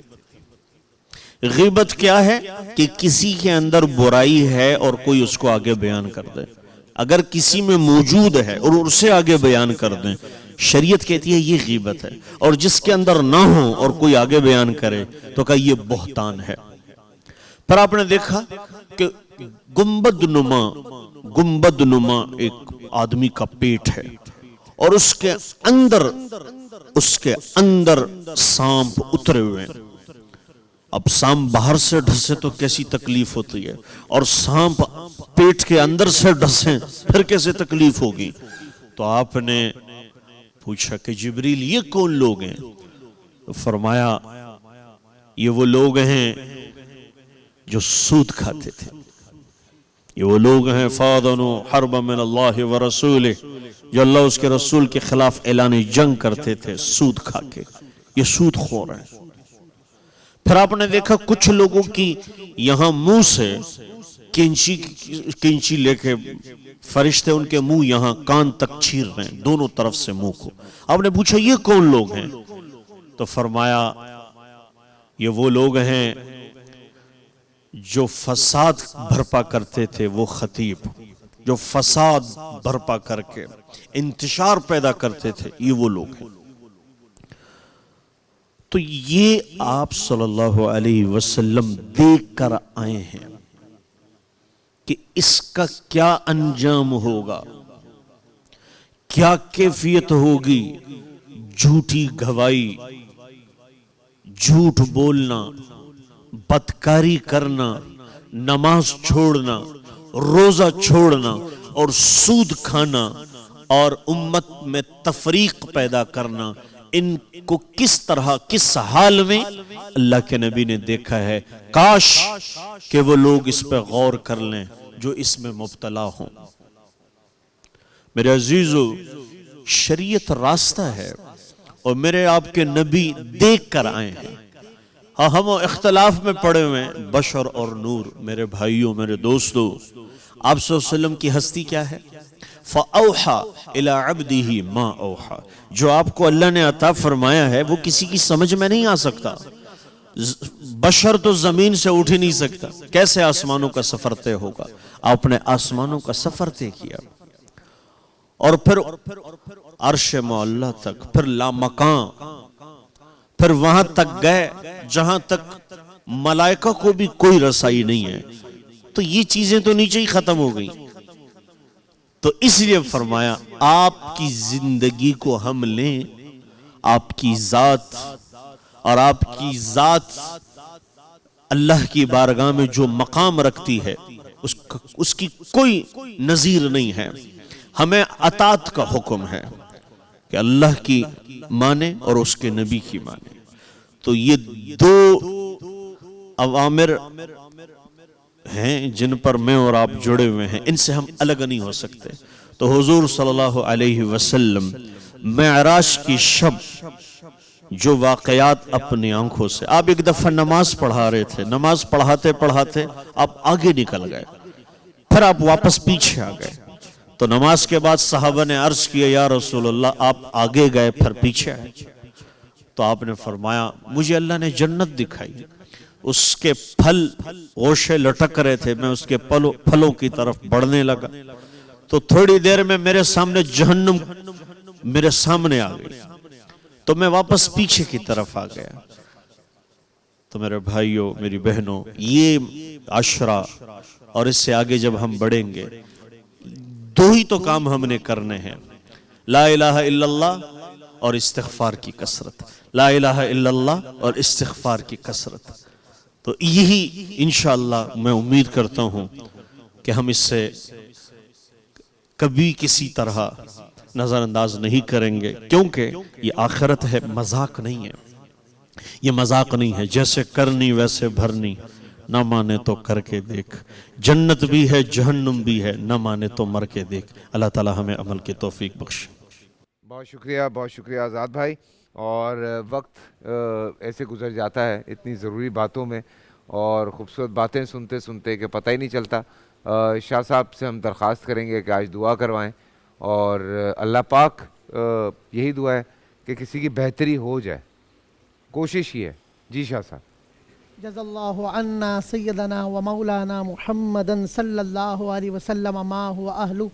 یا اللہ یا نور یا حق یا مبین, اکسنی من نورک وعلمنی من علمک وفاہمنی عنک واسمعنی منک وابصرنی بک انک علی کل شیء قدیر. یا سمیع یا علیم یا حلیم یا علی یا عظیم اسمع دعائی بخصائص لطفک آمین آمین آمین. یا عظیم السلطان یا قدیم الاحسان یا داعم النعم یا باسط الرزق یا واسع العطایا. اے خالق کائنات, شب جمعہ ہے, عشرہ رحمت ہے, کریم رحمت کی برسات ہے, قبولیت کے رحمات ہیں. اے اللہ ہمارے بدعمالیوں کی طرف نہ دیکھ مالک, تجھے تیری رحمت کا واسطہ. اے اللہ بیت اللہ کا طواف کرنے والے ان متقین کا واسطہ, تیرے محبوب کے دربار پر حاضری دے کر درود و سلام کے پھول نشاور کرنے والے ان عاشقان رسول کا واسطہ. اے اللہ قرآن کے حفاظ اور قاریوں کا واسطہ. اے کریم پروردگار ہمارے گناہوں کو معاف کر دے. اے پیارے اللہ ہمارے گناہوں کو معاف کر دے. اللہم ربنا ظلمنا انفسنا وان لم تغفر لنا وترحمنا لنکونن من الخاسرین. اے خالق کائنات, اے رب ذوالجلال, اپنے پیارے محبوب کی گناہ گار امت کو بخش دے. اے پیارے اللہ اپنے پیارے محبوب کی امت پر رحم فرما. اے پیارے اللہ اپنے پیارے محبوب کی امت پر رحمت کی نگاہ فرما. اے پیارے اللہ اپنے حبیب کے غلاموں کو خوشحال کر دے. بندہ بدکار ہوں, بے حد ذلیل و خوار ہوں, مغفرت فرما الہی, تو بڑا غفار ہے. تو نے دنیا میں بھی عیبوں کو چھپایا یا خدا, حشر میں بھی لاج رکھنا تو خدا ستار ہے. یا خدا رحمت تیری حاوی ہے تیرے قہر پر, فضل و کرم کے سہارے جی رہا بدکار ہے. اے اللہ ہمارے جرموں کو کرم میں بدل دے, ہماری خطاؤں کو عطاؤں میں بدل دے, ہمارے گناہوں کو نیکیوں میں بدل دے. اے پیارے اللہ ہمارے غموں کو خوشیوں میں بدل دے, ہماری پریشانیوں کو سکون میں بدل دے. اے اللہ پاکستان کو سلامتی عطا فرما. اے اللہ ہماری دعاؤں کو مستجاب فرما. ہمارے تمام علماء جتنے یہاں معززین ہیں, ہمارے فیصل قریشی بھائی بول کی ٹیم, اے اللہ قرآن و سنت کی خدمت ہو رہی ہے, مولا ہماری کوشش کو کاوش کو اپنی بارگاہ میں قبول فرما, ترقی اور عروج عطا فرما. وصلی اللہ. جس تیسری جنس کے بارے میں ہم نے گفتگو کی, یا کریم پروردگار ہمیں مخلوق کا حق ادا کرنے, انسانیت کے ناطے اس شعبے پر بھی کام کرنے کی توفیق عطا فرما. وصلی اللہ علی سیدنا و نبینا و حبیبنا محمد وعلی آلہ وصحبہ وبارک وسلم. آپ سے افطار پہ ملاقات ہوتی ہے. اپنا خیال رکھیے گا. اذان کا وقت ہوا چاہتا ہے. ہمیں اجازت دیجیے. اللہ حافظ.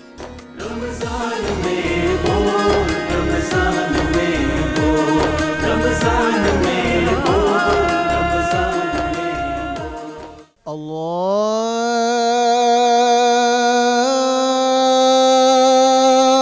اکبر اللہ اکبر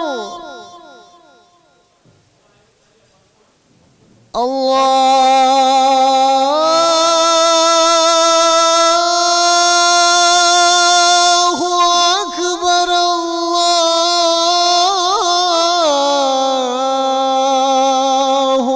اکبر اشہد ان لا الہ الا اللہ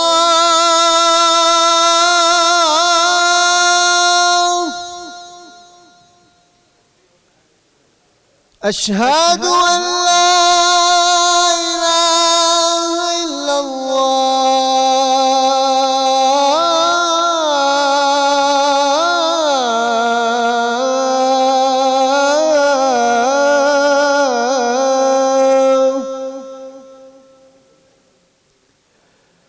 اشہد ان محمد رسول اللہ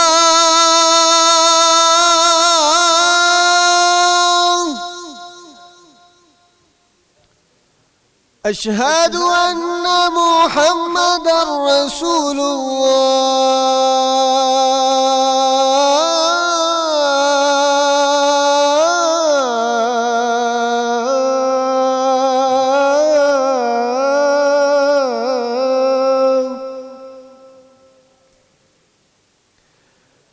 حی علی الصلاة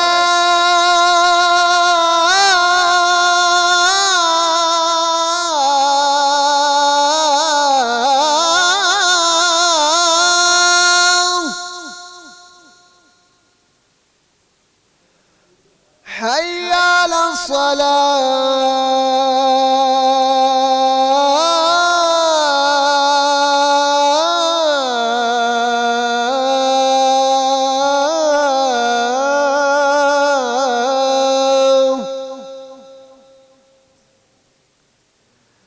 حي على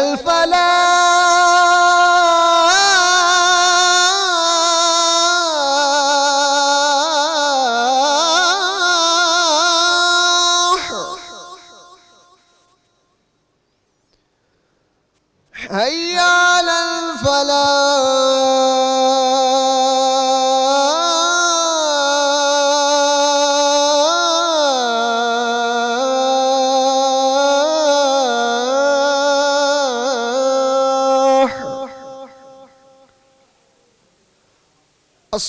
الصلاة خير من النوم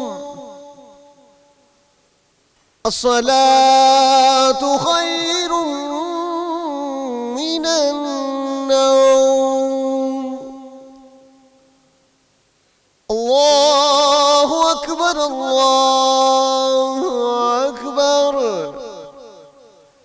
لا إله إلا الله اللهم رب هذه الدعوة التامة والصلاة القائمة آت محمدا الوسيلة والفضيلة والدرجة الرفيعة وابعثه مقاما محمودا الذي وعدته وارزقنا شفاعته يوم القيامة إنك لا تخلف الميعاد برحمتك يا أرحم الراحمين.